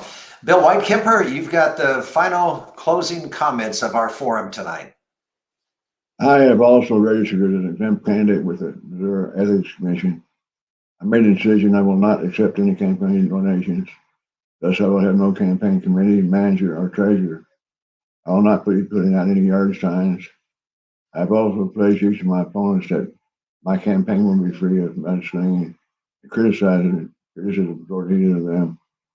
I regret I cannot make that same pledge to the city staff. There are many really good, dedicated city staff members. However, there are a few city staff members who really need to improve or move on. If on April 6th you feel that I am the best second ward candidate, I would appreciate your vote. Thank you, Bill Whitekemper. I want to thank all 6 of the candidates tonight. Again, if you live in Ward 2, Jim Meyer, Andrea Weiner, and Bill Whitekemper will be on the ballot for Ward 2 City Council. There'll be a new City Council representative from that ward. And in Ward 6, you'll see the names Betsy Peters, Randy Minshew, and Philip Merriman. I wish you all the best of luck through the rest of the forums in the next couple of months. Again, thank you for taking the questions tonight and taking the time to join us. Thank you for what you're doing by putting yourselves out there to be a candidate. I think that is always something that we who have never done something like that don't appreciate what that means. And so thank you and best of luck to all of you. I want to say to those who have been with us tonight watching that you can see this. If you know somebody who you would say, gosh, I wish they would have been tuned in tonight, or you know somebody who couldn't do it, you'll be able to find links to this on YouTube and also on the Facebook page from the Columbia Board of Realtors. Go to the Columbia Board of Realtors, just do a search, and you'll be able to find them and a link. For those who are going to end their evening now after the City Council portion of the forum, have a good evening. For those who want to stick around, we're going to take a short intermission. We'll come back, and at 7:15, we'll start part 2, and that'll be the school board forum tonight. Thank you again, those candidates. Thank you, David. And good night to you. Thank you. Thank you, David.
Are you looking to buy or sell real estate in mid-Missouri? MidMoHomefinder.com is your local source for buying or selling a home. Brought to you by the Columbia Board of Realtors. Search, save, and share listings. Even designate a specific area. Get property data and view local market statistics the way the pros do. Plus tips to make the most of life in mid-Missouri from local expert realtors. All with one easy-to-use website. Shop local with a local realtor on MidMoHomefinder.com. Discover home. Good evening. I'm Chris Martin, 2021 President of the Columbia Board of Realtors. I'd like to welcome everyone watching to the CBOR Mark Farnen Candidate Forum. Tonight will be a great opportunity for our community to learn more about those running for Columbia City Council and School Board. Local elections are one of the most important ways to impact change in our community. With that, I'd like to thank all of our candidates for attending today's forum. We look forward to hearing your vision for our future. I'd also like to thank our moderator of tonight's event, Mr. David Lyle. David is the host of Columbia Morning with David Lyle on KFRU. In his 26 years at the station, he has used this platform to focus heavily on local and current issues happening in Columbia and Boone County. While we are looking forward to tonight's thoughtful responses and debate, we wanted to start the night off with this next video of whom this forum is now dedicated to. Mark Farnen was not only influential in the success of this forum and our real estate association with advocacy, but in our entire community. I think it's a big honor that Mark would really appreciate the fact that the Columbia Board of Realtors has decided to name their forum after him, because he enjoyed debating, whether it was friends or in a more formal setting, and he enjoyed discussing issues. I think the first interviews probably that I did with him had to do with his political buttons, and he would come in and many of us knew that we had probably thrown away some in the past, thinking that these were no longer valuable, but to Mark they were like, this is a find, and he would tell you whether it was valuable or not. One thing I'll really miss about Mark is he and I used to talk on the phone all the time, and especially during election night, we would call each other back and forth and text each other back and forth. So it was really hard to not have him this year to be able to talk about what was going on with the elections. You know, Mark was a citizen, and I truly admired him because he firmly believed in the goodness of government. He believed in the goodness of citizens. He encouraged people to run for office. He encouraged people to read their local newspaper, to go to meetings, to debate each other, and in a civil way. And I think that if there's one legacy, and it's that he would hope that everyone would just be involved in the community, be involved in Columbia, know your neighbors, take care of your neighborhood, take care of each other. Mark was a tireless worker and supporter of our industry. He helped new practitioners and seasoned practitioners understand the nuances and the importance of local elections and the nuances of ordinances. Nobody in this town knew more about zoning, about regulations, about the minutiae of city government, especially as it related to if you've got a new development, if you're doing some real estate work, if there's a plot of land here, a plot of land there. Nobody knew more about that stuff than Mark. Mark was a great communicator, and I saw him as a planning and zoning commissioner. I saw him at neighborhood meetings. We didn't always agree on issues. We didn't always see things the same way, but Mark always treated people with respect. He was always prepared when he was making an argument for a particular development or case or issue that he was involved with. I really enjoyed working with Mark Farnen on development proposals and our debates about zoning policy. We didn't always agree, but I respected his positions, and I think that he respected mine. And he really knew the nuts and bolts. I don't think anybody, with the possible exception of the city's planning staff, understood the details of the Unified Development Code as well as Mark did. I think that the one thing we all learned from Mark Farnen is that it's possible to find common ground. No matter how emotional the subject may be, there's a place in the middle where we can meet. Time and time again, we saw Mark turn enemies into allies and opponents into evangelists. That was his gift. I think we're all living in a time of great hostility right now. Too many people draw a line in the sand and take their stand without ever trying to experience what it's like to walk in the other person's shoes. Mark showed us how important it was for us to have empathy, humility, and to find common ground. I think that will be Mark Farnen's legacy in our community. So I think that there's a big gap, there's a big hole in our community that I don't know who will fill that. I think there are other people who understand it like Mark did, but I don't think that there are other people who are able to communicate it like Mark did, or have the willingness or the desire to communicate it. Somebody needs to model themselves after Mark so that they can do what we don't have being done right now. His legacy is the fact that he's no longer here, and he's going to be so much missed, not only by people who are his friends and of course his family, Eleanor and Lily, and his brothers and his sisters and his whole family, but by people who would always be like, oh, that's a job for Mark Farnen. That's Cole Farnen. He's the guy we need on this. That's his legacy. He had that amazing sense of humor and the amazing ability to put people at ease and be able to say just about anything in the nicest way possible. And so I would like, particularly in these times, to see that Farnen factor grow, to treat people with respect, to treat people with excellent communication skills, and treat people the way we want to be treated. That's what I'd like to see, is just Mark's legacy as a great communicator and a positive person carried on. Well, I'd say the number one legacy is his daughter, Lily. She's smart and great and very personable, just like him. And so obviously I think that'll be his top legacy. But also the friends that he left behind and the great memories that people have of him. But it was always about the community with him. And that is a trait of a gentleman. And Mark fit the description of a gentleman. He was just an exceptional person. I was very, very lucky to have him in my life. Very lucky. And I do want to say one more thing. I want to thank everyone who has written these incredible letters to me. Incredible kindness. And I won't forget it.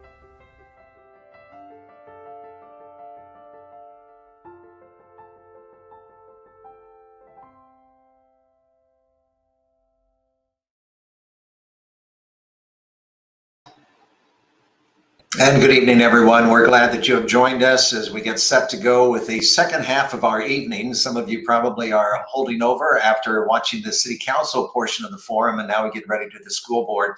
I want to say about Mark Farnen, we miss him. He was such an energy, and he, on these particular evenings, was, I think he thrived in this kind of setting where he was able to have that smile on his face when he was also just so tuned in to what was happening, whether it was the city council or with the school board. It was something that he loved. And I think when his widow Eleanor said that he was a citizen, I think those are great words. And we've got citizens that are going to be a part of our program now for scheduled the next up to 90 minutes. And they are 5 who have said, I'm willing to serve on the school board. There are 2 spots in the election on April 6th that we will fill through these 5 that we're going to be talking about with over the next 90 minutes, and we'll let them introduce themselves in a moment.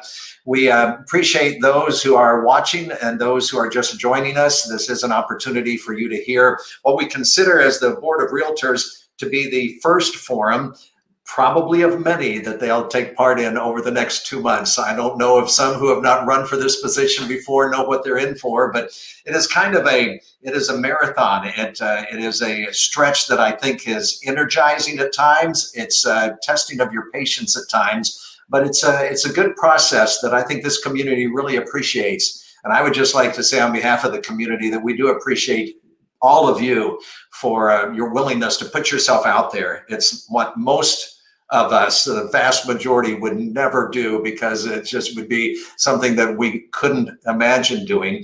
And we'll hear why you're doing it and an introduction to you as we get started with our opening comments. Here's the format. We'll have 2 minutes opening comments from each of the candidates, and then we will move into questions. many of the questions have come from those who have responded to the Columbia Board of Realtors. The board gave an opportunity for the public to send in questions, and they combined the questions because many were around the same subject. So many will fit that question or that topic. 90 seconds response time. And then we'll have 30 seconds for as many of the candidates that want to respond again after the initial 90 seconds. If something else they want to add that they didn't have time, or maybe when they heard other candidates respond, then we'll give a 30-second follow-up. I will say you do not have to take that 30 seconds, but if you want it, you can either enter the chat that we can see here inside the Board of Realtors offices, or you can kind of wave at me. I'll be paying attention as we see that also after everybody else has had a chance to respond to the question. And then at the end of the evening, we'll have a minute closing remarks where it's just your free time. You can say whatever you'd like to in that final 60 seconds. So again, welcome. This is a different setting than what would be normal for these forums. We'd normally be in person and we'd be seeing each other. But I will say this, all 5 of you look spectacular, and we'll try not to try to evaluate what's in your background as we go through this, okay? We will welcome the opening remarks, and what we'll do is we'll go in the same order. It's just that we'll have a different first person each time.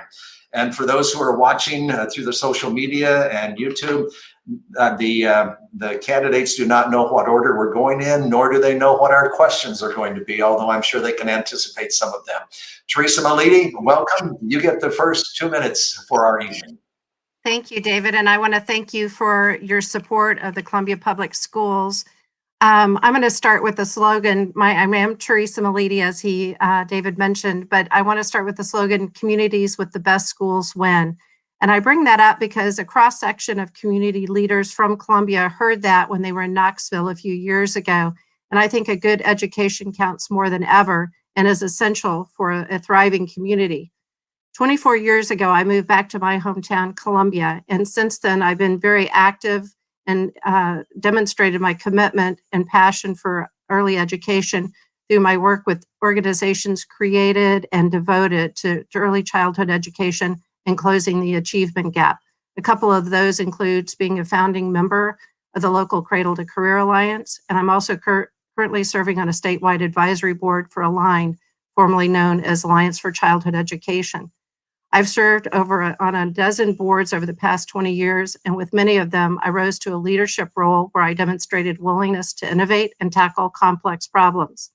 By serving on a wide variety of boards, I think I understand good board governance, and I know how to build consensus through collaboration, and I understand the importance of incremental progress. I seek to understand by researching, asking questions, and listening and encouraging feedback. My job, if I continue as your board member, continues to be to help the administration and school board continually refresh and articulate our district's vision while we balance and continually refresh the interest of the stakeholders, which includes the students, the parents, the teachers and staff, and the taxpayers. I don't have a personal agenda, but I do have 3 top priorities.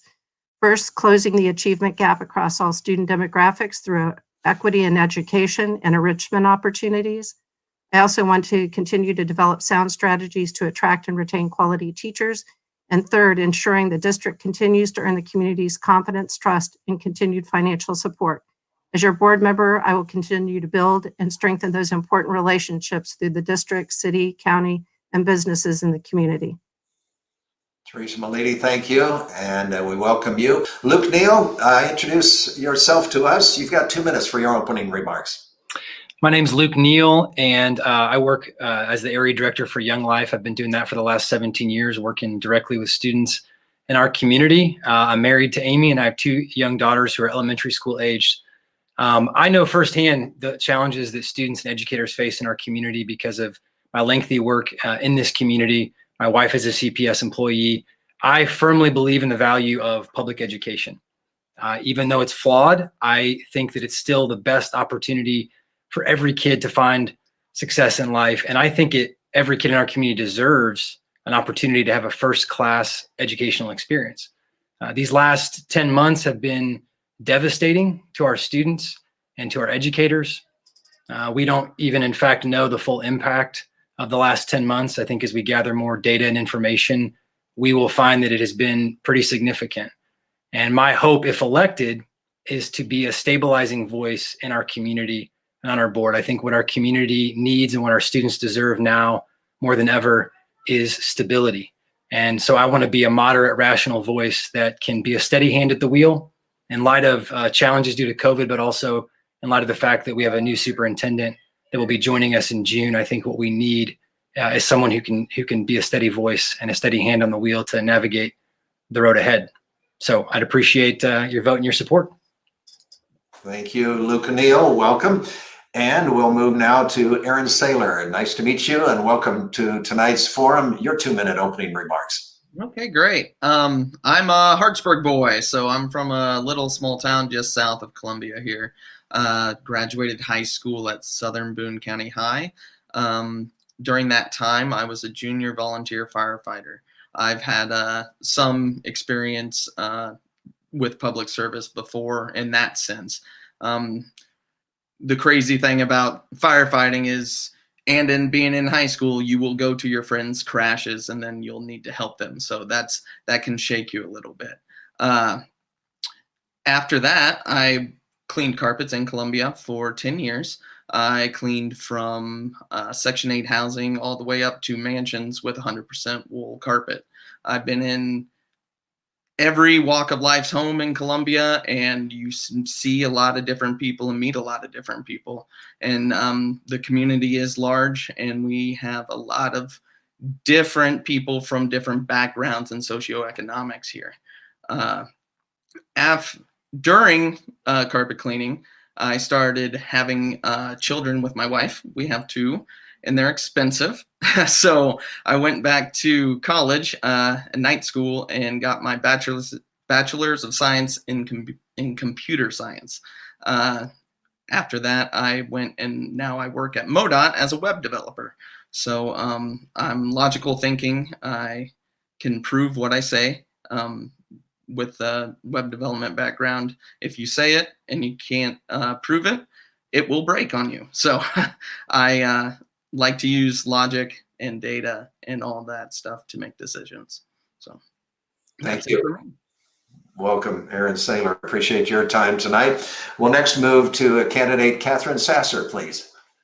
Thank you so much, David. And I just want to say what a privilege it is to speak at Mark Farnen's forum in particular. I had the honor of teaching Lily at Rockbridge High School. She absolutely embodies the qualities and spirit of Mark that was mentioned in that video.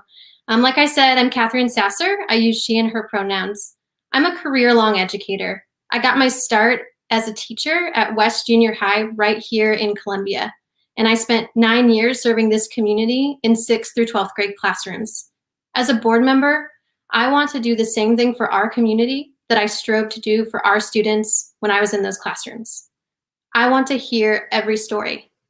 I want to build relationships and trust.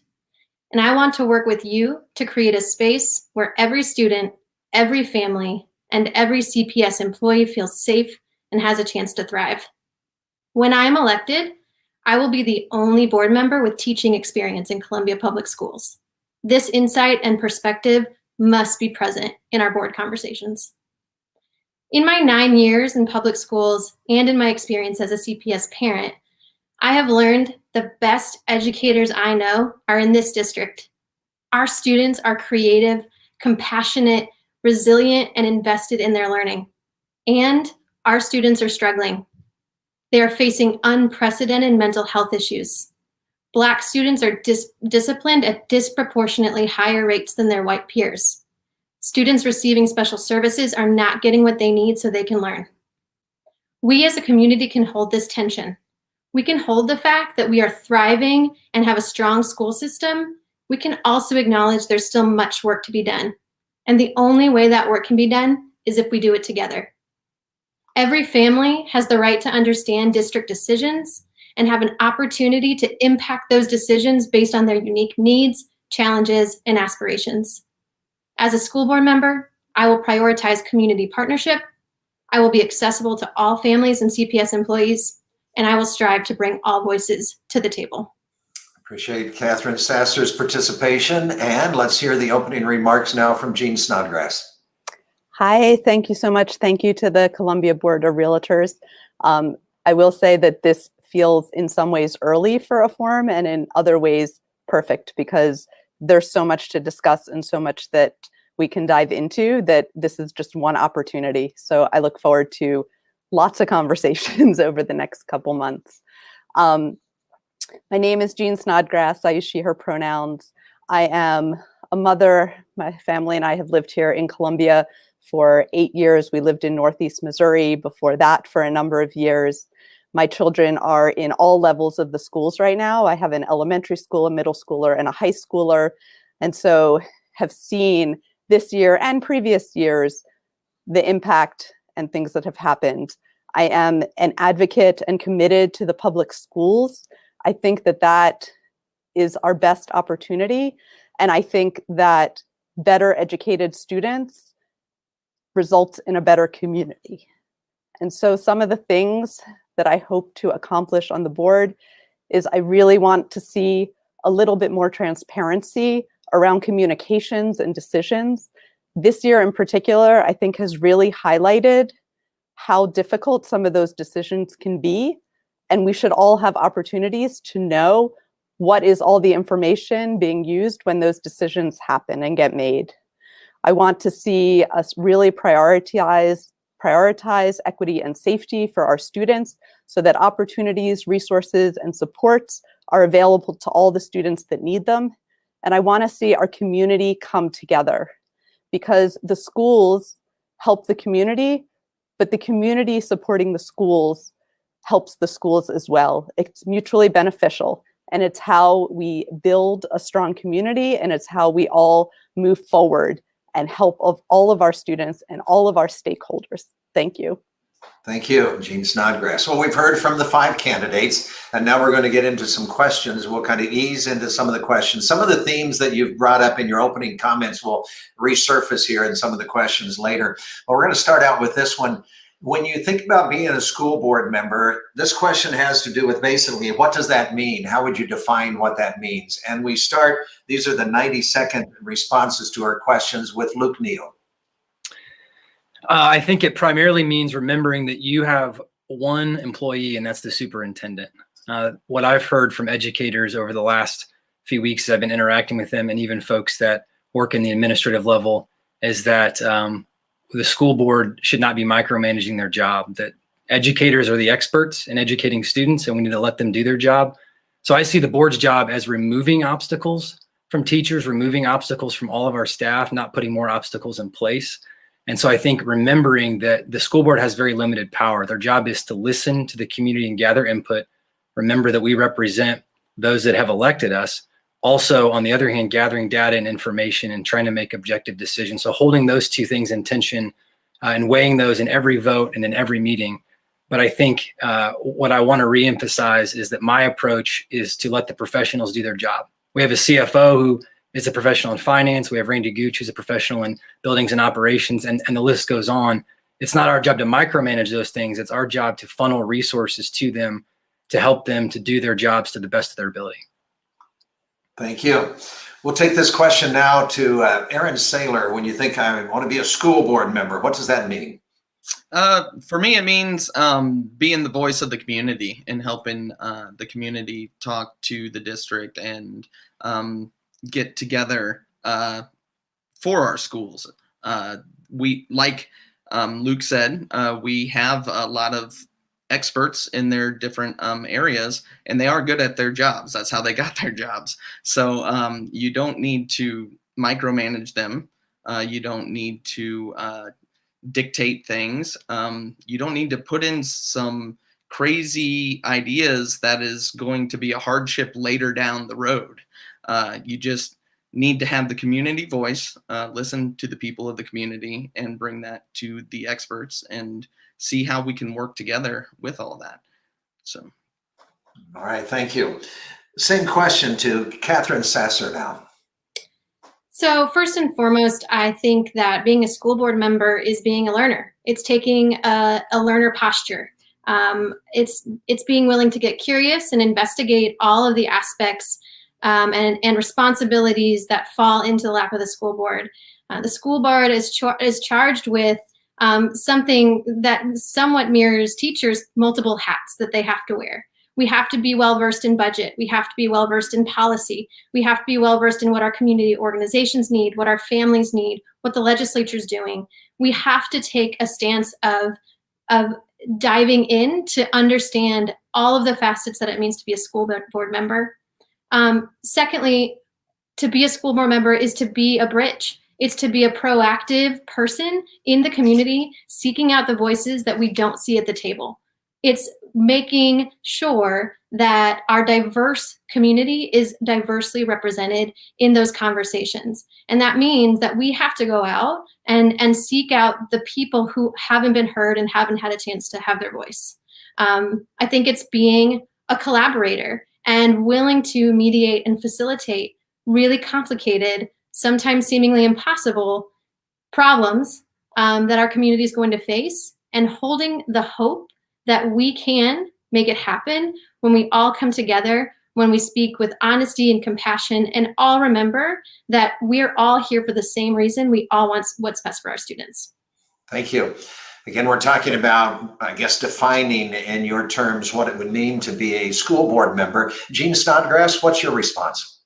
Yeah, at the risk of echoing what other people have said, this is the risk, right? As we do it this way, I think being a school board member is trusting the expertise of those that the district has hired. So the superintendent, and also trusting the expertise of the teachers and the other administrators, taking that under advisement, and also being able to seek out and promote voices that aren't heard, that are underrepresented, and to really think about what are we doing that is best for our students, making sure that every decision, as we look at the budget, as we look at how things are allocated, that we have these experts that can give us a lot of great information.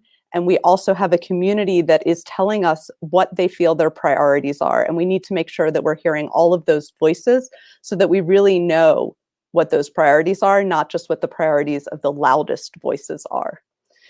Being a school board member is about compromise. It's about building community. It's about reaching out. And I think it's ultimately about being involved, about recognizing that our schools and our students and all of our stakeholders are going to be better for us all being able to compromise and come together and do what's best for students. Thank you. Teresa Malidi, how would you define a school board member? It's a very steep learning curve, I would say, when you first start. But it's fascinating and very interesting and intriguing and also challenging. I would echo what Luke said, that there's one employee of the school board, and it's important to give room for the CEO, basically the superintendent, to do their job. But then I think the school board, it's important for us to listen to all of the voices. I would agree with that, but really understand how to balance them, because sometimes there's competing needs or desires. So we have to think of the students and their achievement. We need to also think about the parents and how they want their children to be safe and well educated. We need to think of the teachers and their working environment, and are we giving them competitive pay and a great working environment? And also the taxpayers, do they feel like we're using their dollars wisely? So it's very much a long-term game. And one of the things that I've come to realize, it's if you do make changes, sometimes it takes quite a bit of time to really dig in, understand what the issue is, how to correct it, and how to make those incremental change so that the change can really be enduring and give you the opportunities that you're striving for. You can't be reactive on finances or on education. You need to think long-term. Thank you. This is my follow-up question to this. And so you have 30 seconds to answer it. We'll go in the same order. This has been a stressful year. The end of last school year was stressful for students. It was stressful for parents and teachers and administrators and school board members. And the beginning of this year has been the same. So as you talk about what it means to be a school board member, I think part of what it means to be a school board member is to be a target for criticism. So for 30 seconds, I just want to know, how do you handle criticism? And we'll start with Luke Neal. Well, I'm biased, but I think I handle it really well. I actually enjoy sitting in the middle of issues. I enjoy hearing from both sides. Sometimes what that means is that you become a punching bag for all people.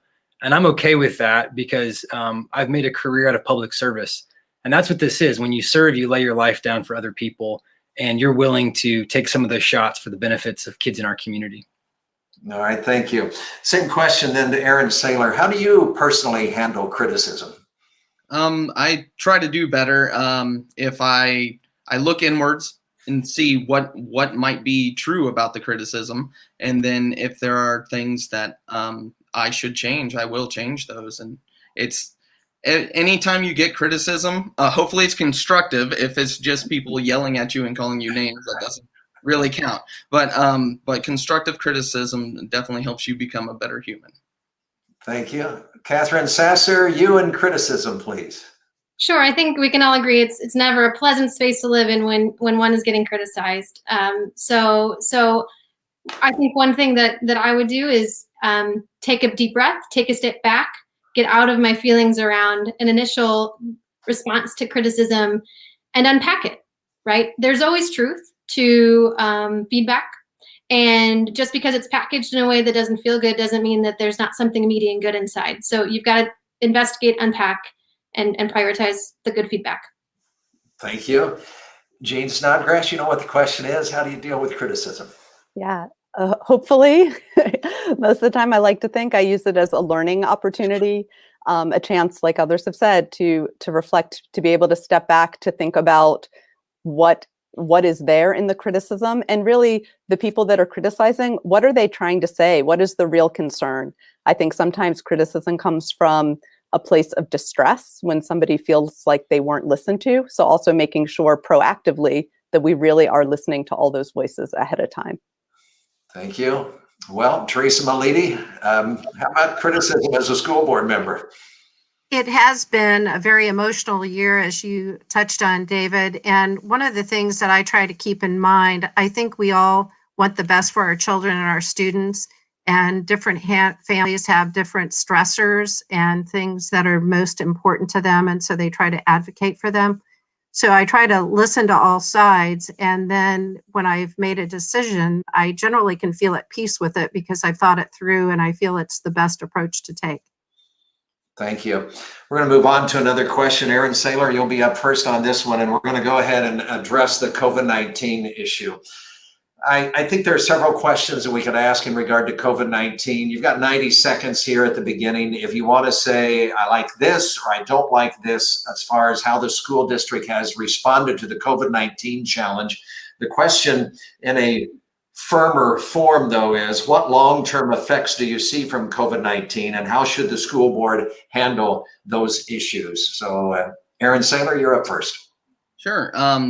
Long-term effects of COVID-19, I think we've lost quite a bit of education through this year, mostly on really kids who don't have the same chances as other people. So like the free reduced price lunch kids, I heard many issues of not having power or having internet problems. So it was very difficult for them to do virtual school online, and that consequently has hurt grades. I've heard that grades are lower in multiple places. I would like to see our testing.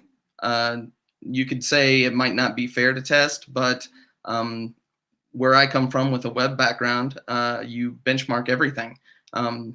Good and bad. That way you know how to react later.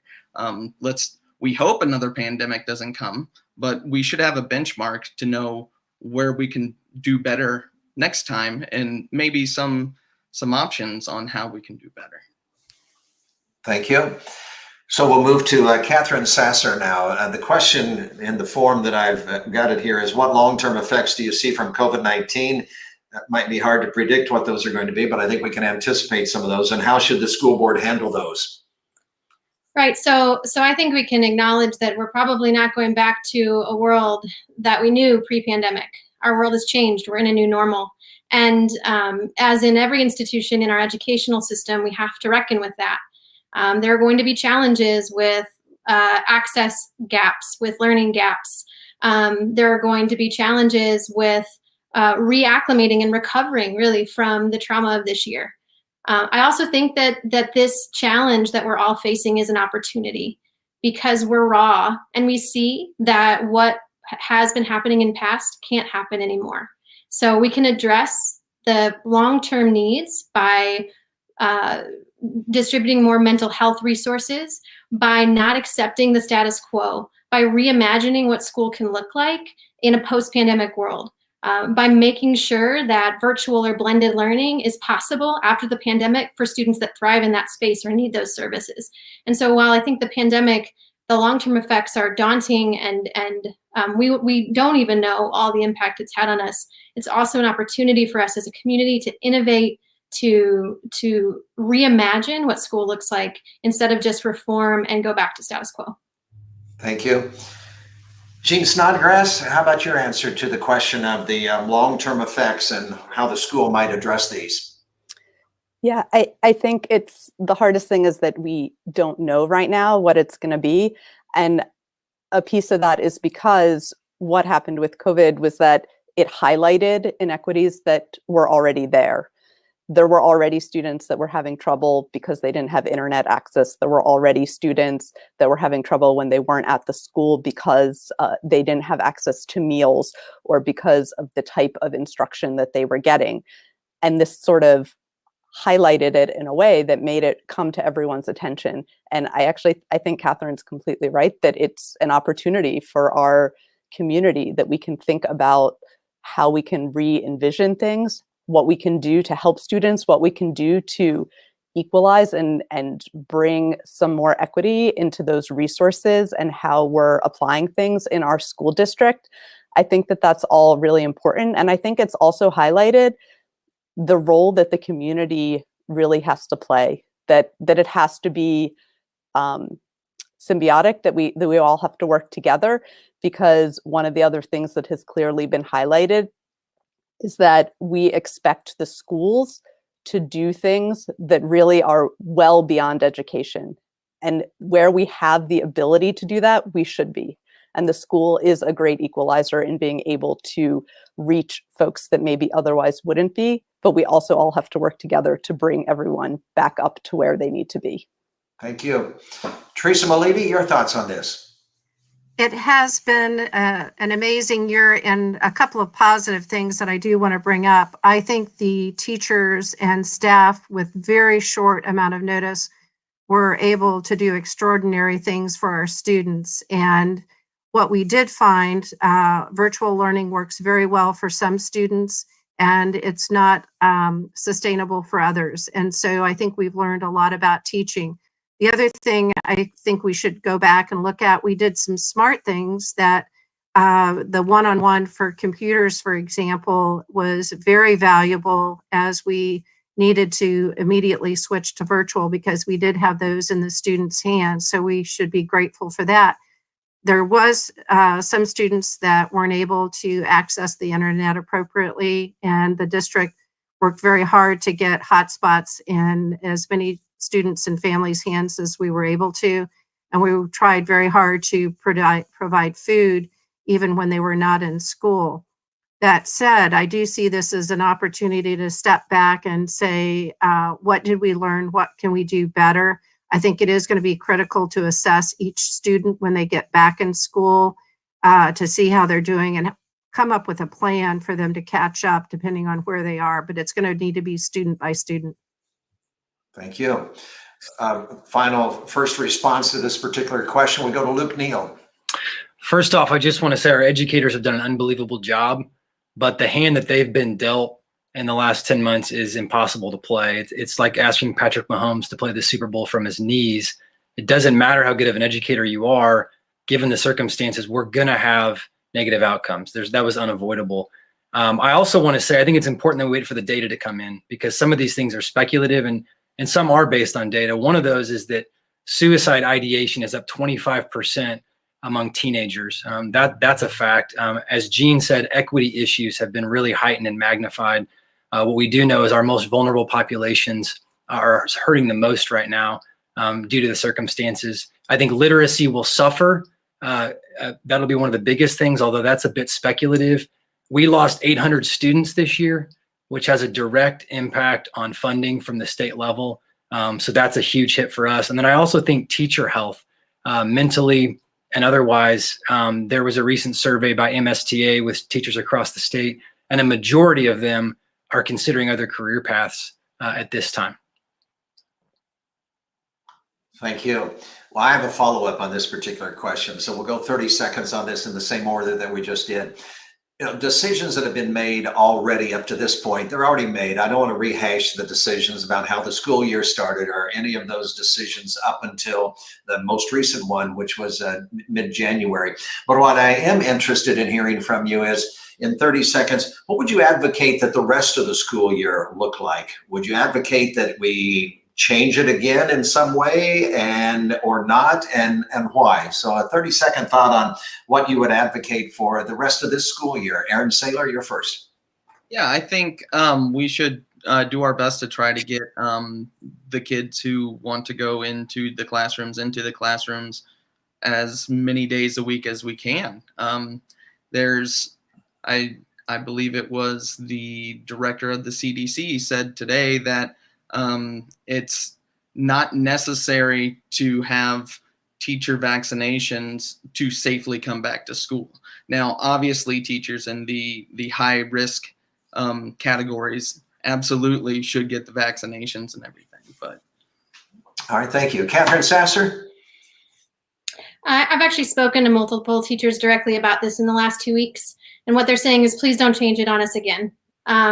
And so what that means is we need to make absolutely sure that our teachers are safe in their classrooms, that they have the resources they need. They don't run out of wipes. They've got dividers. We get them vaccinated. We all want our kids to be learning. Our teachers are happy to see their kids' faces. They're also scared, and they're also facing a daunting challenge that they've never faced. We need to make sure they're safe. Thank you. We'll go to Jean Snodgrass. What would you advocate for the rest of the school year to look like?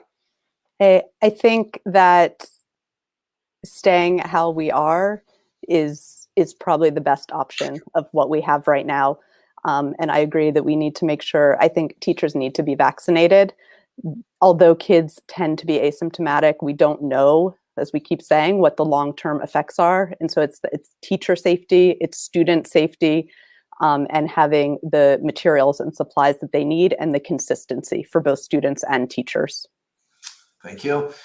Teresa Malidi, how about your thoughts on the rest of the school year?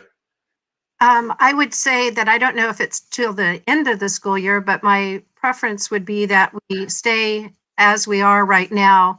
And then once we have teachers vaccinated, reevaluate at that time whether we would be able to bring the secondary classes back to maybe a 4-day model as well in seat. But I think we need to get the teachers vaccinated at secondary level and then reevaluate.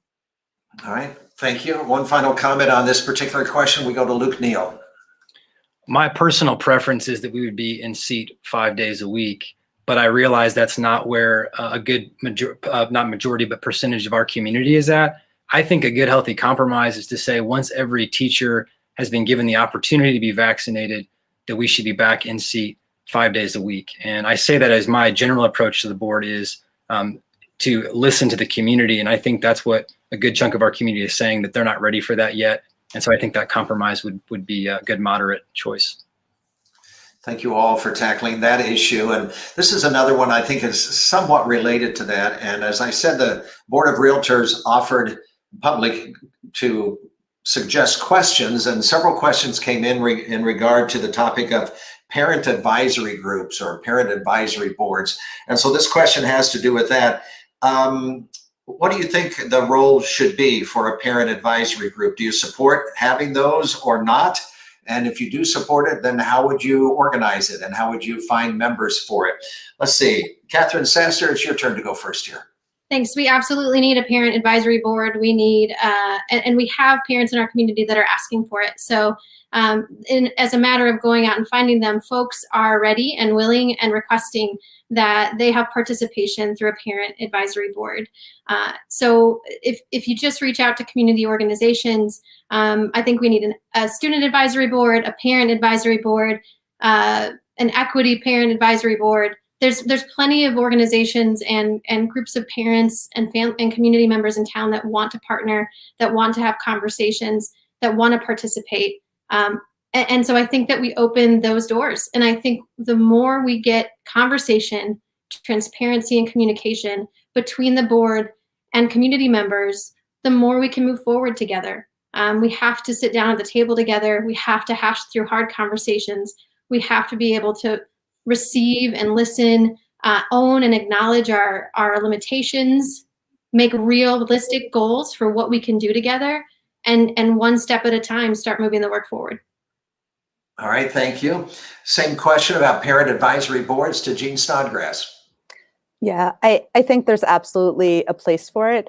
One of the things that I think is so important to recognize is that every parent and every student really has a unique experience going through the schools. I have 3 kids spaced out in age. Many of them have had the same teacher, and even with the same teacher in the same classroom, they've had different experiences. And so having opportunities to hear from parents, to know what their experiences are, to really get that broad sense of what's happening is so important on the things that we do. I think there's a lot of different opportunities. I think there's a lot of ways that we need to reach out specifically into communities that tend to be underrepresented on these boards. Not everyone always hears about this or feels like they should be coming forward.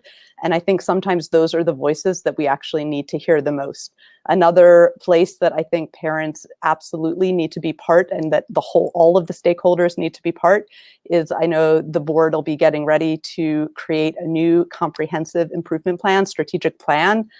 Absolutely, parents, advisory groups from that need to be part of that process, because that's going to be the guidelines and the benchmarks that guide the school district for the next 5 years. Once the new superintendent comes in and that process gets started, absolutely, parents need to be part of that process. All right, thank you. And now, same topic, same issue. Teresa Malidi. I do want to acknowledge that there's several ways today that community members and parents can be involved. Besides the board meetings, we also have opportunities like with World Cafes or ad hoc committees, which we do on a regular basis, bringing people together, and we have focus groups. We also have PTAs and leaders there that offer comments. I do agree that the CSIP that was mentioned, where we're actually starting the strategic plan process, is an excellent opportunity for us to get input and understand what the priorities will be. And the other thing I would mention, we do get community input by having members on our various standing committees, which are the Finance Committee, Long Range Planning and Policy, and then also Diversity and Inclusion. So I do think there's great ways to get input, and I think the challenge is to make sure that we reach out and get some of those that might be hesitant to bring forward their ideas and get them involved as well. Thank you. We're talking about parent advisory groups or boards. Luke Neal, what are your thoughts? I think, yes, I agree with Catherine. I think we need several that would represent a lot of unheard voices. One of the logistical hurdles, or there actually are many for parents to have their voices heard, some is just attending a board meeting. I mean, there are families in this community, some single moms that are working 2 jobs just to try to keep things going. That mom doesn't have time to do that. For some communities, sending an email is no big deal. It's just a part of our day. But even that can be a high bar for some of our families. And I know that sounds odd, but I would encourage people to get out in the community and talk to real people. So I think that we need to elevate all the voices, but especially certain voices. The other thing I would say is one of the silver linings with COVID has been parent involvement, that all of a sudden parents are way more engaged in their students' educational process than they ever have been before. And I think we should really take that and run with it. The parents maybe more than ever have been thanking their teachers and have been so grateful for that, but they also have a lot more feedback and input. And I think maybe now's the time to do that. I know there are logistical hurdles to these parent advisory groups. I would yield to Teresa on that as the only standing member of the board who has waded through some of those things. I know that they're there, but I think with some creativity and innovation, we can definitely overcome those hurdles. All right, thank you. And still the same question to Aaron Saylor. Yeah, I'm all for parent advisory boards and groups. Me and my wife, whenever we first get with our teachers for our kids, we have a third grader and a kindergartner. We always tell the teacher, we're a team together. We need to work together. So the more people you can get together to work together, the better the education is going to be.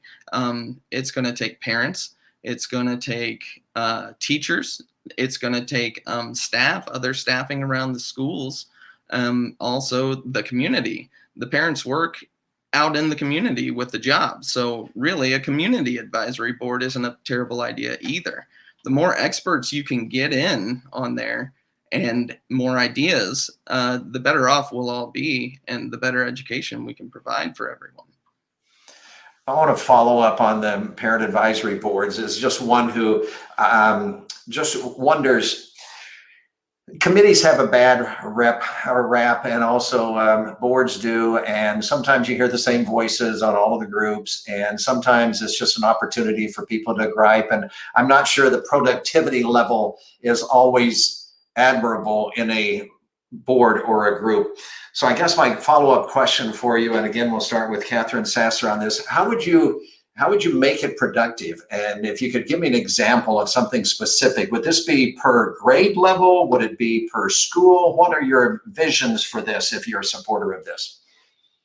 So I think it's probably best issue related, right? So we've got a situation with ELL students where we need to get information translated for them.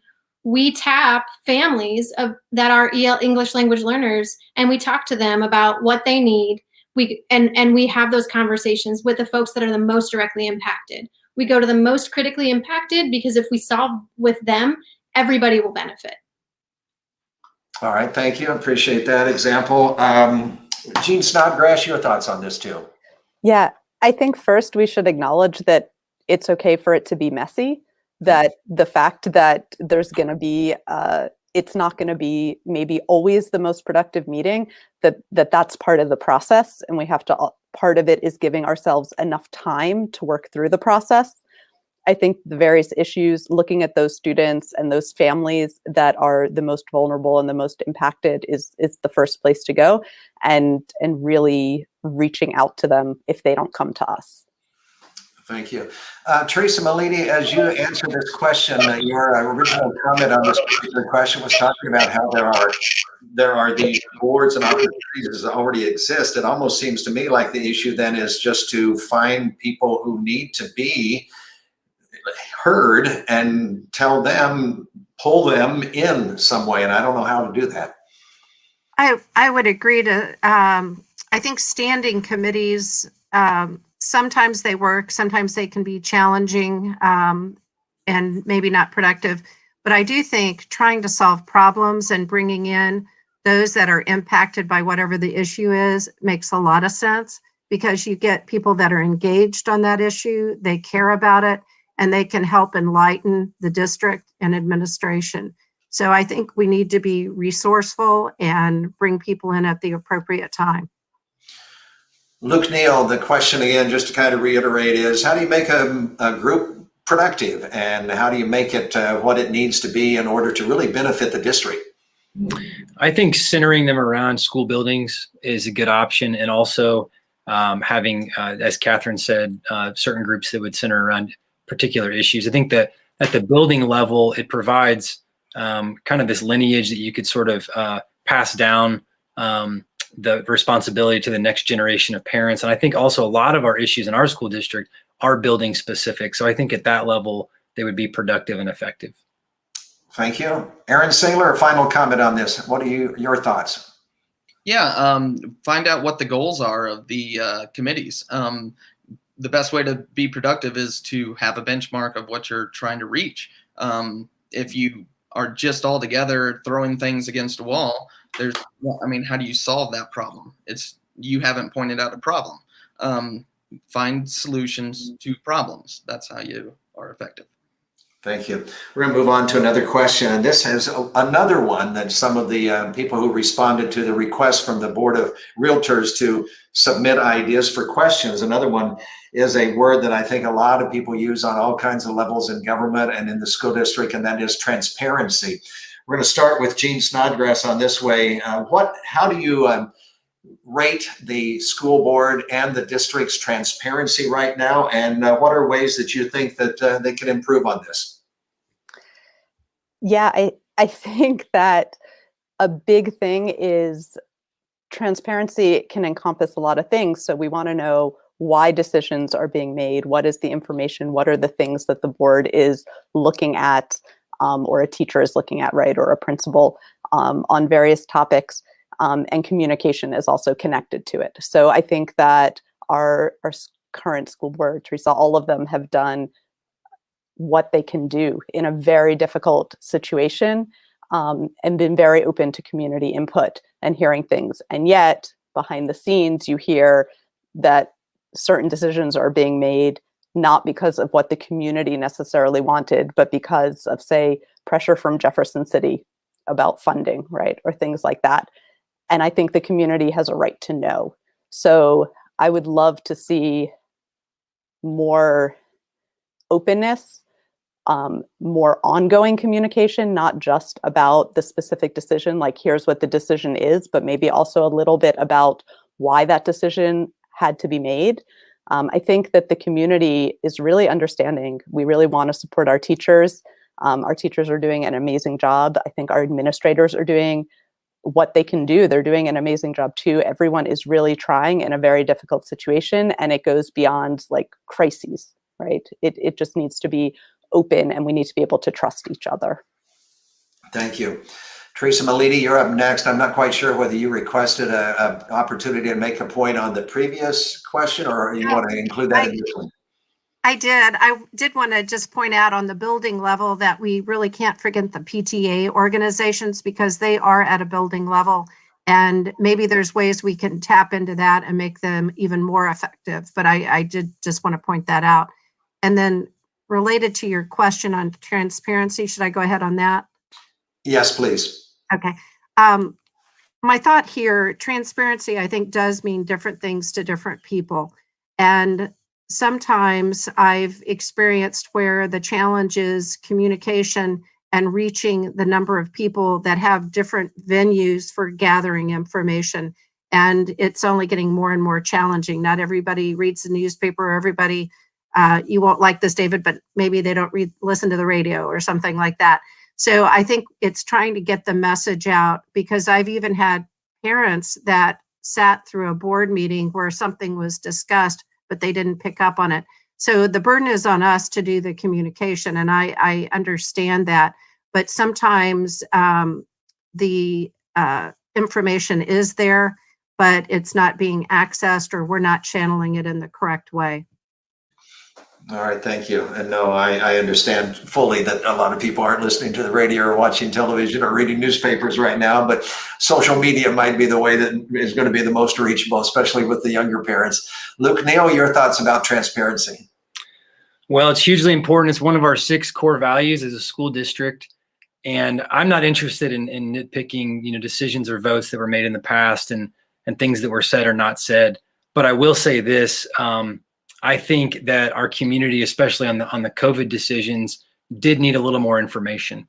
The COVID tracker is a great example. We were using that as a measurement tool all throughout, and then it felt like it was sort of abandoned recently. Now, I'm not saying I agree or disagree with the decision that was made, but I'm just saying there were teachers in particular, but parents that were taken off guard by that with really not a great explanation. So I will say that the school board was handed an impossible situation in the last 10 months. I think that they've done a good job overall in navigating that. But the reality is we have an immense amount of information that flows through our school district. The operation that we run it's huge. And there's so much information to communicate. Knowing how and when and in what format is the best way to do that is tricky. I think we can improve, but I would also say I think overall I've felt pretty good about our current board's transparency. Thank you. Aaron Saylor, on transparency, where do you come and what do you think might be improvable? Right. Well, that's a great point. Where can we improve? As a parent, when I was watching the school board meetings, I was watching the streams. The CPS stream wasn't ready for the uptick in people watching. It crashed over and over and over again. In fact, I had to watch a local news station stream because it was more reliable. Now, the CPS stream would show things on the screen, is what someone told me, that I didn't see on the local news screen. So therefore, any study or anything that they cited there, it wasn't shown to me. So I couldn't go find that study. And they have a website, but I don't know how many people have tried to use it. It's not very user-friendly. It's very difficult to find things. We are in the information age. We are in the internet age. And I mean, we're having our kids go to school online, but their website is hard to navigate.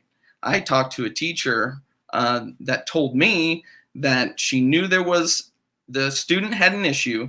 She knew that she could find it somewhere on the website on where to send the student to get it fixed. And she said, I'm not going to call this time. I'm going to go try to find it. And when she went to try to find it, she told me it took her an hour and 20 minutes to find whatever she was trying to find. So that's not very transparent, in my opinion. All right. Thank you. Catherine Sasser, your thoughts about transparency? So transparency is critical for trust, and trust is essential for us to have the hard conversations we need to recover from this pandemic as a community and to come back together. So I think that as a school board member, it's my job to translate and to communicate. And I think we, again, have an opportunity through this challenge to look forward and to be proactive about thinking through how can we be more transparent for all folks in our community who might not have time to come to the World Cafe, or who might not have a chance to go to PTA meetings because they're in the middle of the school day and they work until 7 p.m. So how do we get our communication out? How do we go out as opposed to trying to ask people to come in? And access isn't the same thing as accessibility. Folks have to be able to understand what we're doing and what we're saying and how we're trying to move. We have to serve as kind of educationese translators for our community. We cannot expect that they're the educational experts. We are the educational experts. They are the experts in how their kids experience school, how they're experiencing their work at CPS, how they are as educators. We need to pull from them and their expertise, and we need to translate for them around our board work so that they can inform our decisions and that their voices can be centered in the decisions we make. So transparency goes both ways. I will give an opportunity now as we go to the screen where we can see all. And anybody want a 30-second additional time on the subject of transparency? I don't have a follow-up that I'm going to ask at this time on that, but if you do, place your bid and I'll put you for 30 seconds. I see none, so we'll move on to the next one. We received a message from the school district this afternoon. It was talking about the number of responses when the school district opened up comment period on the next superintendent. And so we got to see how many teachers responded, how many students responded. And I was really happy to see that a lot of students responded also in the comments that they wanted to see in regard to the next superintendent. And of course, parents did also.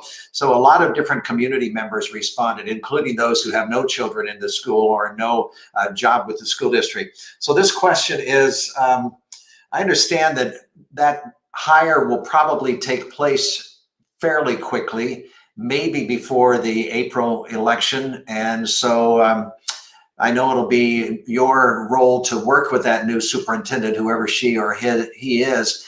But I'm just curious, we'll start out with the question, what would you like to see the superintendent bring to the role? How would you like to see the next superintendent fill the role? And then how do you envision working with that new superintendent? Teresa Meliti, you're up first. Yes, thank you. I am one of the co-leaders on the search committee, so this is very top of mind to me, and like you, I was very pleased with the results of the survey. As far as number of participants, it was over 3,000. And there was, if I don't have the numbers in front of me, but I think it was about 1,400 parents or families that responded. So we really appreciate their input. One of the reasons I felt so strongly about running again for the board was to make sure that we have some history and stability for the board as we bring on the new superintendent and get them acclimated. But I think being able to choose and attract a superintendent that will do a great job of representing our very diverse population in Columbia is very important. Definitely a good communicator, somebody that is able to have big ideas and be able to communicate those would be important. And also somebody that's listening to the community and being able to bring everybody together with those, the input from the community would be important. Thank you. Luke Neal, your thoughts about what strengths would you like to see in the next superintendent, and then how would you anticipate working with that superintendent? Well, ideally, it will be someone who has experience managing or being a superintendent at a large school district. There's a tall task here in Columbia. There's a lot to think about and a lot to manage. I think I want somebody who knows how to moderate difficult conversations. Columbia is a very diverse community in many ways, but in particular ideologically. And I think someone who's able to sit in the middle of that, to listen to all voices and all perspectives and to make the best decision moving forward. Someone who doesn't come in with an agenda or an axe to grind other than providing a high quality educational experience for every student in our community. And so how do I anticipate working with that person? As I mentioned earlier, the school board only has one employee. They make one hire, and that is the superintendent. So that person is then delegated the responsibility of taking care of everything else in the school district. And so that is a primary point person in terms of communication and regular contact and checking in with that person. So there's a high degree of trust that needs to be had in the superintendent because all the responsibility falls under their umbrella. So I would also hope that we would hire someone who has transparency and trust and communicates clearly about not just the decisions that are made, but why they are made and in the way that they are. Thank you. Again, we're talking about the candidates and their thoughts about the next superintendent, what strengths that person would bring. Aaron Saylor, your comments about that, and then how you would work with this superintendent. Yeah, I'd hope the person we choose has a proven track record, something you can track. And I mean, you could take that a bunch of different ways, but if we could set up goals on what we want to see, mine would want to be successful students throughout, not just the top students going and doing great, but also the bottom students coming up and doing better. Communication throughout is key as well. I want a good communicator, someone who can get all groups together, knows how to talk to each of them. Working with them, it's a team atmosphere, like I'm a football guy, you're bringing in a free agent, get him in here, hopefully he can help everything, and you want to do the best you can with his skill set. So if you find that he's really good at something, he or she is really good at something, then you go ahead and have them start there. Let's start with our strengths, and then we can work on the weaknesses later. All right, thank you. Catherine Sasser, your thoughts about superintendent that will be coming to replace Peter Stiepelman? I'm really glad that you asked this question. This is exactly the reason why we need a teacher voice on the school board. Educators are directly impacted day in and day out by the decisions and the hiring and the movement of the superintendent. And so we need to have an educator representing that voice on the school board. I also had the privilege of working for former Superintendent Dr. Belcher as a teacher and then continuing my graduate studies in an educational leadership program under him. And under him, both working for him and studying under him, I learned you have to be a great communicator. You have to build bridges. You have to be willing to go out and speak the message of the district and hold the needs of families. So that would definitely be something I would want to see carried forth in our new superintendent. I would also like to see that they have a history of having done successful equity transformational work in public schools. That's a high priority for me, that they not only can speak the game of equity, but in fact have made changes in equity that with proven data from their past experiences in schools. And finally, in working with that person, it's a balance of support and accountability. Right? We as a board need to work to support and their initiatives and collaborate, and also hold them accountable to what the community needs. And so that balance of support and accountability with the board and the superintendent is really essential. All right, thank you. And now the comment on the same topic and question for Jean Snodgrass. Yeah, I think, like folks have said, communication, transparency, someone who can bring, create and build trust and bridges with our community, and also someone that can collaborate. And we need someone that brings their own expertise and experience, but also need someone who is going to recognize the expertise and experience of the folks that are already here. Teresa mentioned, right, sort of continuity. And I think it's important to remember that the majority of our staff, the professional staff, is staying. The administration, a lot of them are staying. We have assistant superintendents that deal with the various age levels and stuff. They're here. So whoever we bring in, it's hard, right? We're like asking for everything. We want them to be a leader, and we also want them to listen to all the voices and take into account all the other voices under them. That's really important. And I will say that as an executive director for a nonprofit, I work with a board in the other direction. And I think trust and communication with your board makes all the difference. And so when thinking about how I want to work with the new superintendent, that's a big piece of it. Being able to really collaborate, work together, come up with goals, make sure everybody's on the same page, and then support them where they need to be supported and hold them accountable where that needs to happen as well. Thank you for that. I want to go around again on the same subject as superintendent on the 30-second follow-up on this. I'm not asking whether the superintendent should or should not come from someone who's already working in the district. What I'm asking is, give me the reasons why it would make sense to go with someone who's already familiar with the district, or makes sense to go with someone, and you can say it would make sense to go both. Basically, I'm just saying evaluate the strengths of someone coming from the outside or someone coming from the inside, already a part of the district. Teresa Malini, you're first on this. We very intentionally chose a consultant to help us with the search that would allow us to do nationwide, so that we would get a very qualified pool of candidates for the district. We are a large district that's been talked about, very large enterprise, very complex. And we wanted to make sure that we looked at, had enough candidates that we could select the best one. So I think it's a matter of history, experience, and abilities and leadership. All right. Look, Neil, the good and bad of either staying within the district, somebody who knows it, or bringing somebody from the outside, which has been kind of the track record over the last several superintendent hires. So hiring from the inside, you have familiarity, you have continuity, but that can also be a problem. You know, if we hire somebody from the outside, we have a fresh perspective. They have a new set of glasses to look at everything with. And I think that new energy might be needed right now. I think sometimes the familiarity can breed the apathy towards how things are. And someone who's currently been working in the district, it's sometimes tough to see the hard things and the negative things that are going on. Aaron Saylor, same question to you.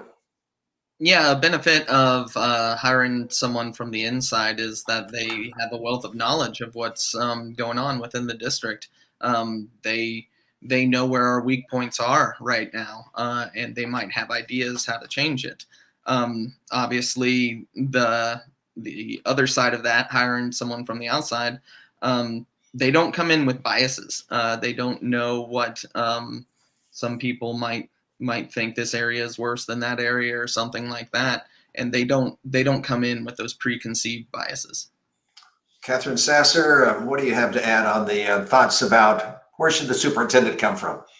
I agree with the pros and cons that have been laid out. I will just add to that.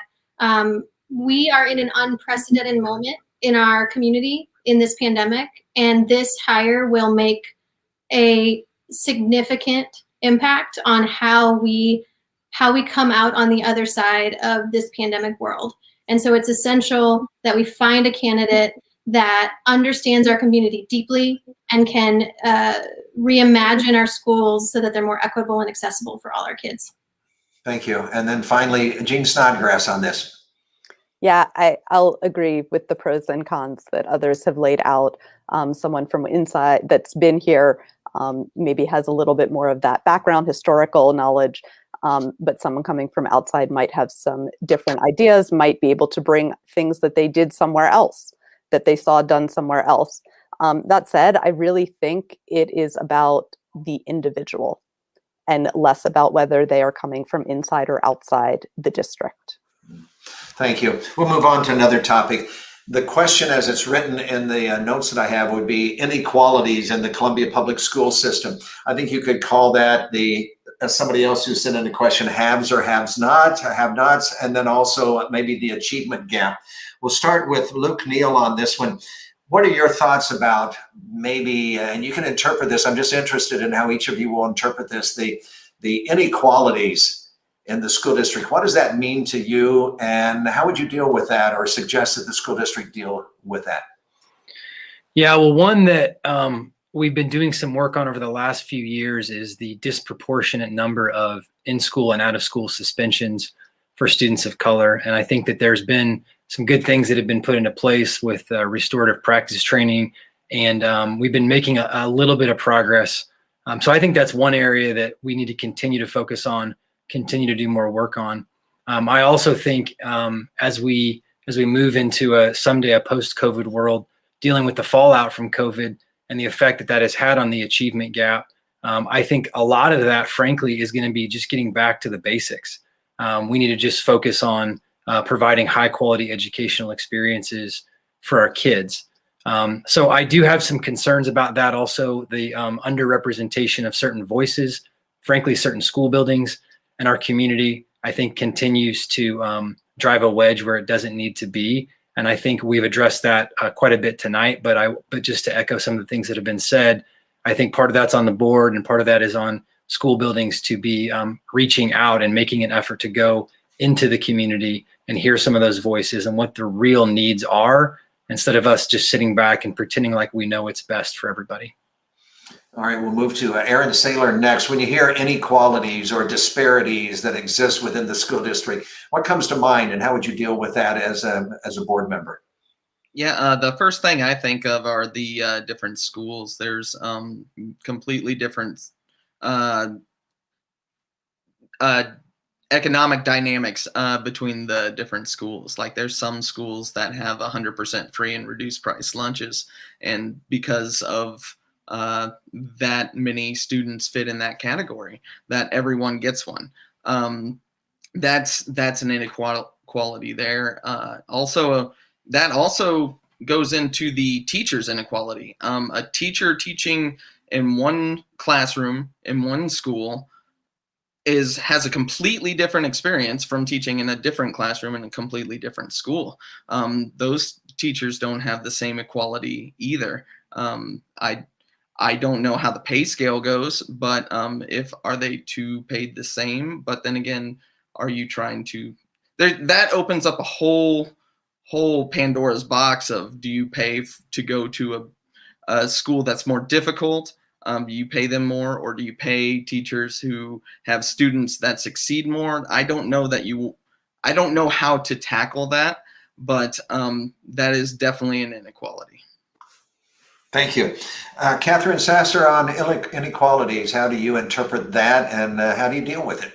Such a big question. We can't even begin to uncover the amount of challenges and disparity that our students and families and teachers and staff are facing. We have to get really curious about and really real about what it is like to go to school if you're a person that's been historically pushed to the margins. And we're not going to get real about that until we build trust in those communities and have real conversations. I think we have to look at teachers' experiences in buildings, having disparities, students' experiences and families' experiences. We have to move away from the buzzwords and we have to get to real action. And we can't actually talk about the achievement gap until we acknowledge the historical harm that has been caused by students and families where they can't even access, right? So we actually have to talk about opportunities and how kids can't even get the opportunity to achieve. And so we have, as a community and as a district, have to acknowledge harm, have to build trust and have conversations across our community. And we have to start building back trust so that we can start addressing those disparities. Thank you. Jean Snodgrass, interested in what you have to say on this topic. Yeah, I think to start, I'd like to reframe it that it's not so much inequalities as inequities. And what I mean by that difference is if something is unequal or equal, right? Like you're giving everyone the same thing. Whereas if we're talking about inequities, we're talking about giving people the things that each of them need to rise to the level they need to be at. And so I think that's really important. I think, when we talk about the different schools, as other folks have pointed out, we're well aware that some of the schools are considered not as good, right? Or have different reputations. I think if we can bring all the schools up to the same level, it helps everyone. It builds our community. It brings everyone where they need to be. And that might look different in different ways. I've previously done a lot of non-traditional educational work, working with folks that were part of Title I Homeless Project or in youth diagnostic and detention centers when I lived in Albuquerque a number of years ago. There are a lot of different ways that education is presented. And I think we need to look at all the different possibilities, and we also still need to be reaching out to those families. We need to know what the issues are so that we can really address them and move forward. Thank you. I'm interested in hearing what Teresa Malidi does in framing this problem and this question, please. A couple of things. This will also go back to how sometimes you have to make incremental change to make it last. I'll go to Luke's comment about the differences in suspensions or referrals. And the district, under the Diversity and Inclusion Committee, took on a huge project because they recognized that each building had different terminology when they were doing a referral, and different infractions that would cause a certain type of reaction. And so they spent a couple of years really breaking that down, coming up with a straightforward matrix so that all of the schools would be using that, and we can track the data and know if we're making progress or not. In a similar fashion, each building is a little bit different on free and reduced lunch, and that student population represents it. There's also a significant difference in mobility among building to building. And so what Dr. Stiepelman is implementing is kind of an objective tiered system so that according to the building and their needs, so that might be number of free and reduced lunches or experienced teachers, to a variety of things, they can objectively, when we do the budgeting, put the resources towards that school. And then you have to cascade that down, as was mentioned, to the individual student and what they really need and the type of support that they need through the teachers and other staff. That gives everybody an opportunity to respond to that particular topic and issue. Anybody want 30 seconds more? All right, Luke. I would say too, not every PTA is created equal. We have some elementary school PTAs that are doing Shakespeare's pizza nights that make $100, and other schools where every parent could write a $100 check pretty easily. And I think that needs to be looked at. I do want to highlight one program that our school district is doing that I think we need more of, and that is our Como Ed intern program, where we're identifying students of color as high school students who might be future teachers. They're getting full rides to college to then hopefully come back and teach in our school district. And I think we need more creative, innovative solutions like that. Anyone else want 30 seconds more on this? Let's move on to the next question then that I have for this evening, and that is, Oh, I'm sorry, who? Oh, Teresa, I'm sorry. I didn't get it up quick enough. I apologize. The other thing that's being implemented that takes time is standard reference grading. I talked about mobility between buildings, and this will help us support the children that end up moving because of their family situation to different schools, and they should be on par with that, and it will make a huge difference, I think, down the road, but it is a longer term solution. Thank you. And I believe that Catherine Sasser also wants an additional 30 seconds. Thanks. I just want to bring us back to, because we're talking a lot about initiatives and data and really important measures, but I think we're missing the human piece of it. And I think if we're going to make strides in terms of inequity and inequalities in our schools, we have to center the human experience. We have to center the people that are impacting and being impacted by the micro moments every day that make it hard to show up for school, that make you not feel represented in your classroom, that make you feel like you want to shut down. So I just want to bring it back to that. Thank you. Jean Snodgrass, I've been alerted that you would like also an opportunity to add 30 seconds to this conversation. Yeah, I just wanted to also point out that I think some of it comes also back to our previous discussion on communication and transparency. I know when my oldest daughter was getting ready to transition from the elementary to the middle school, there were opportunities for different types of classes that I only knew about because I overheard another parent talking about, because that parent had had an older sibling. So being really aware of making parents and families aware of the opportunities that are there, plus providing new ones that they need. Right. All right, let's move on to another one. There's a question from one of the persons who wanted to participate through the opportunities that were afforded them by the Columbia Board of Realtors. How about the school district's role in expanding access to pre-K education? It's Aaron Saylor first up on this one. Yeah, if a child is coming into kindergarten and doesn't know letters and numbers, the quicker you can get them to learn these things, they're like sponges. They learn so quickly. I have a kindergartner this year.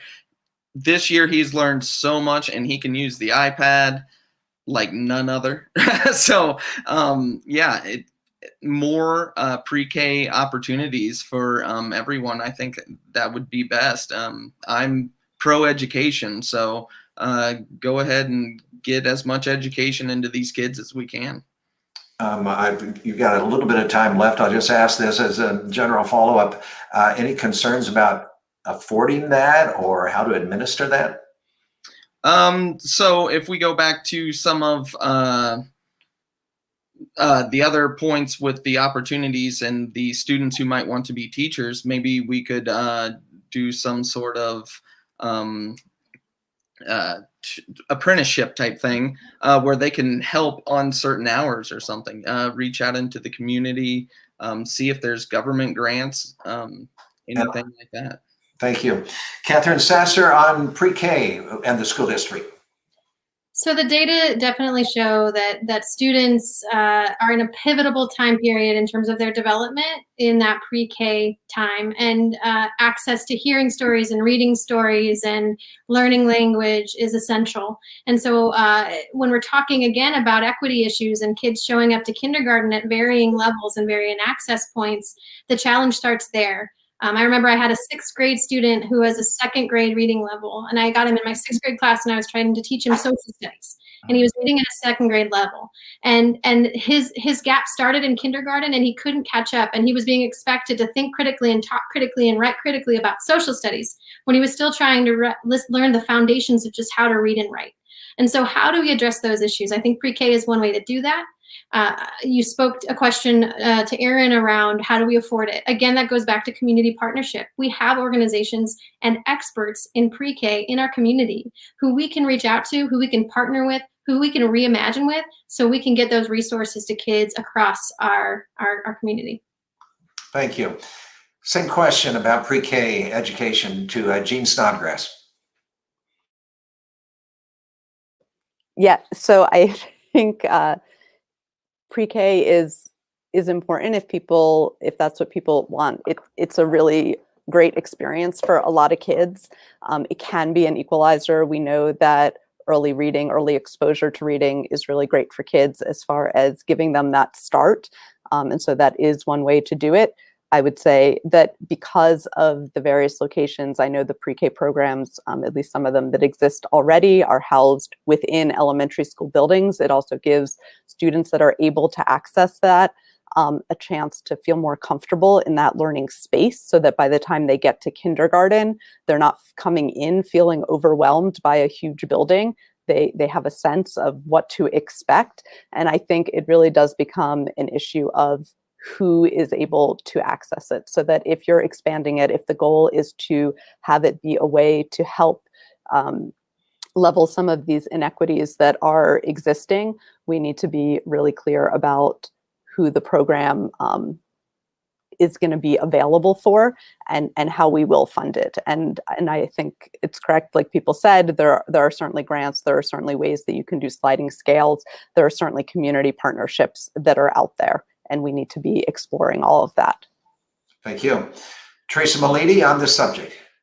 I started off saying how strongly I felt about early childhood education, and so I definitely am very supportive of preschools, and I think Columbia Public Schools has done a strong job of advancing that as we have the space and funding to do that. I do think one great example was the grant, or is the Grant Montessori School preschool. It's been closed this year because of COVID, but it was a great opportunity to bring together a diverse group of children in a Montessori setting at Grant School. And so half were a scholarship, and then half were tuition based for those parents that could pay.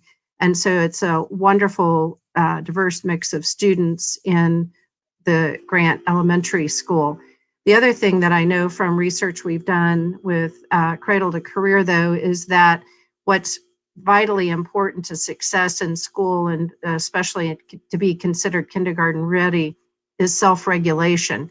And I feel that preschool environments can help with that, because this child has opportunities to build on their social emotional health and be ready to learn when they're in kindergarten. Thank you. Luke Neal, your response to this question. The most extensive data we have on this would say that the best indicator of how a kid graduates high school is how they entered kindergarten.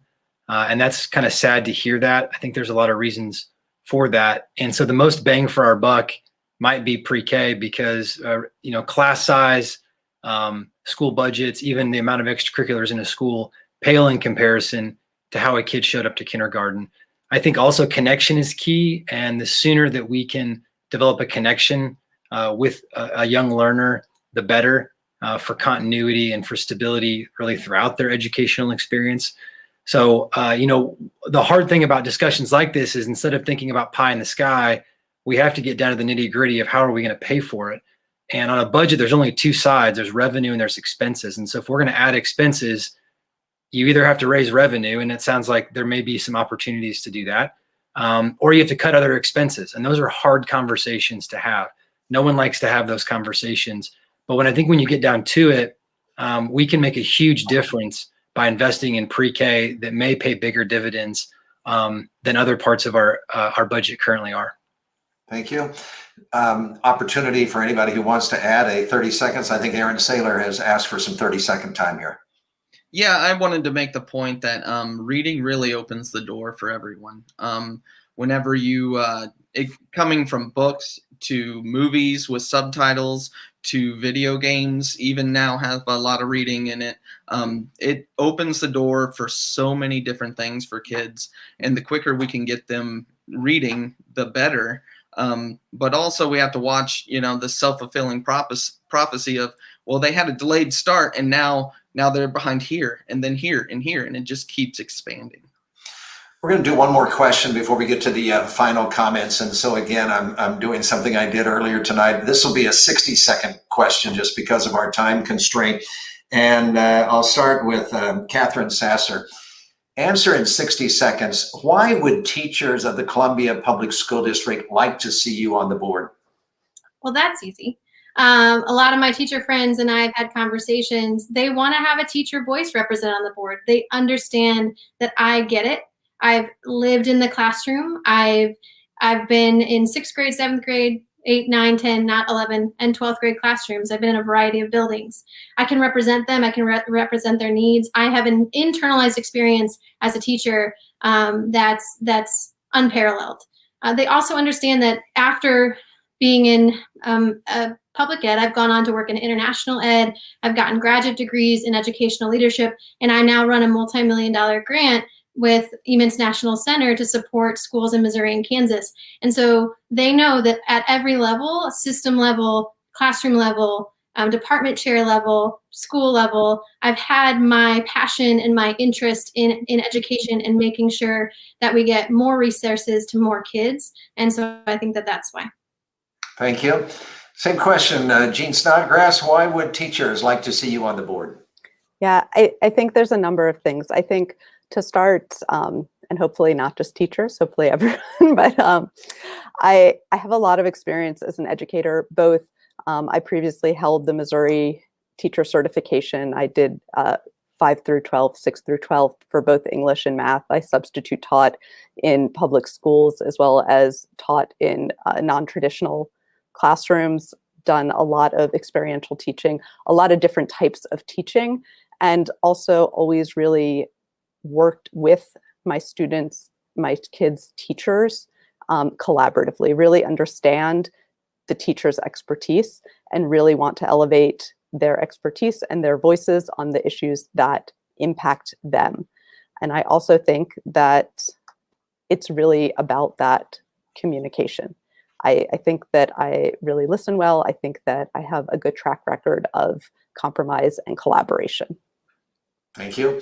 Teresa Malidi, your answer.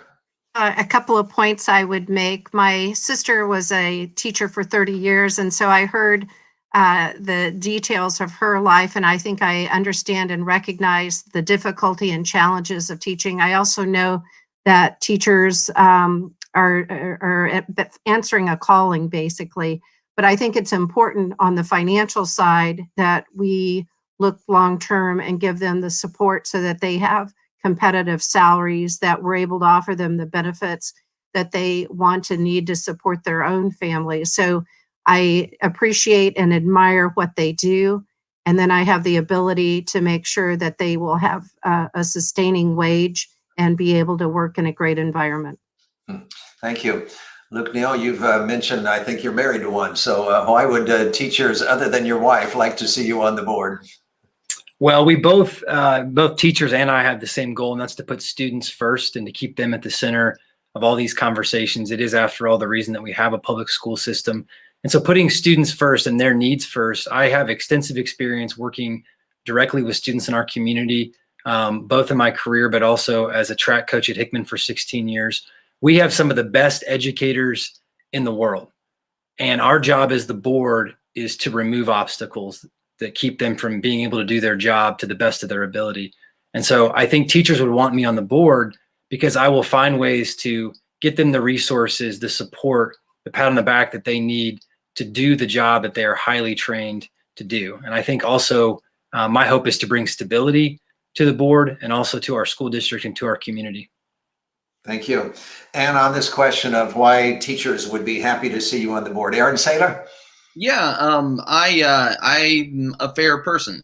When you come to me with an issue and you have facts about it and everything, I will look at it with a blank slate every time. I just try to solve problems.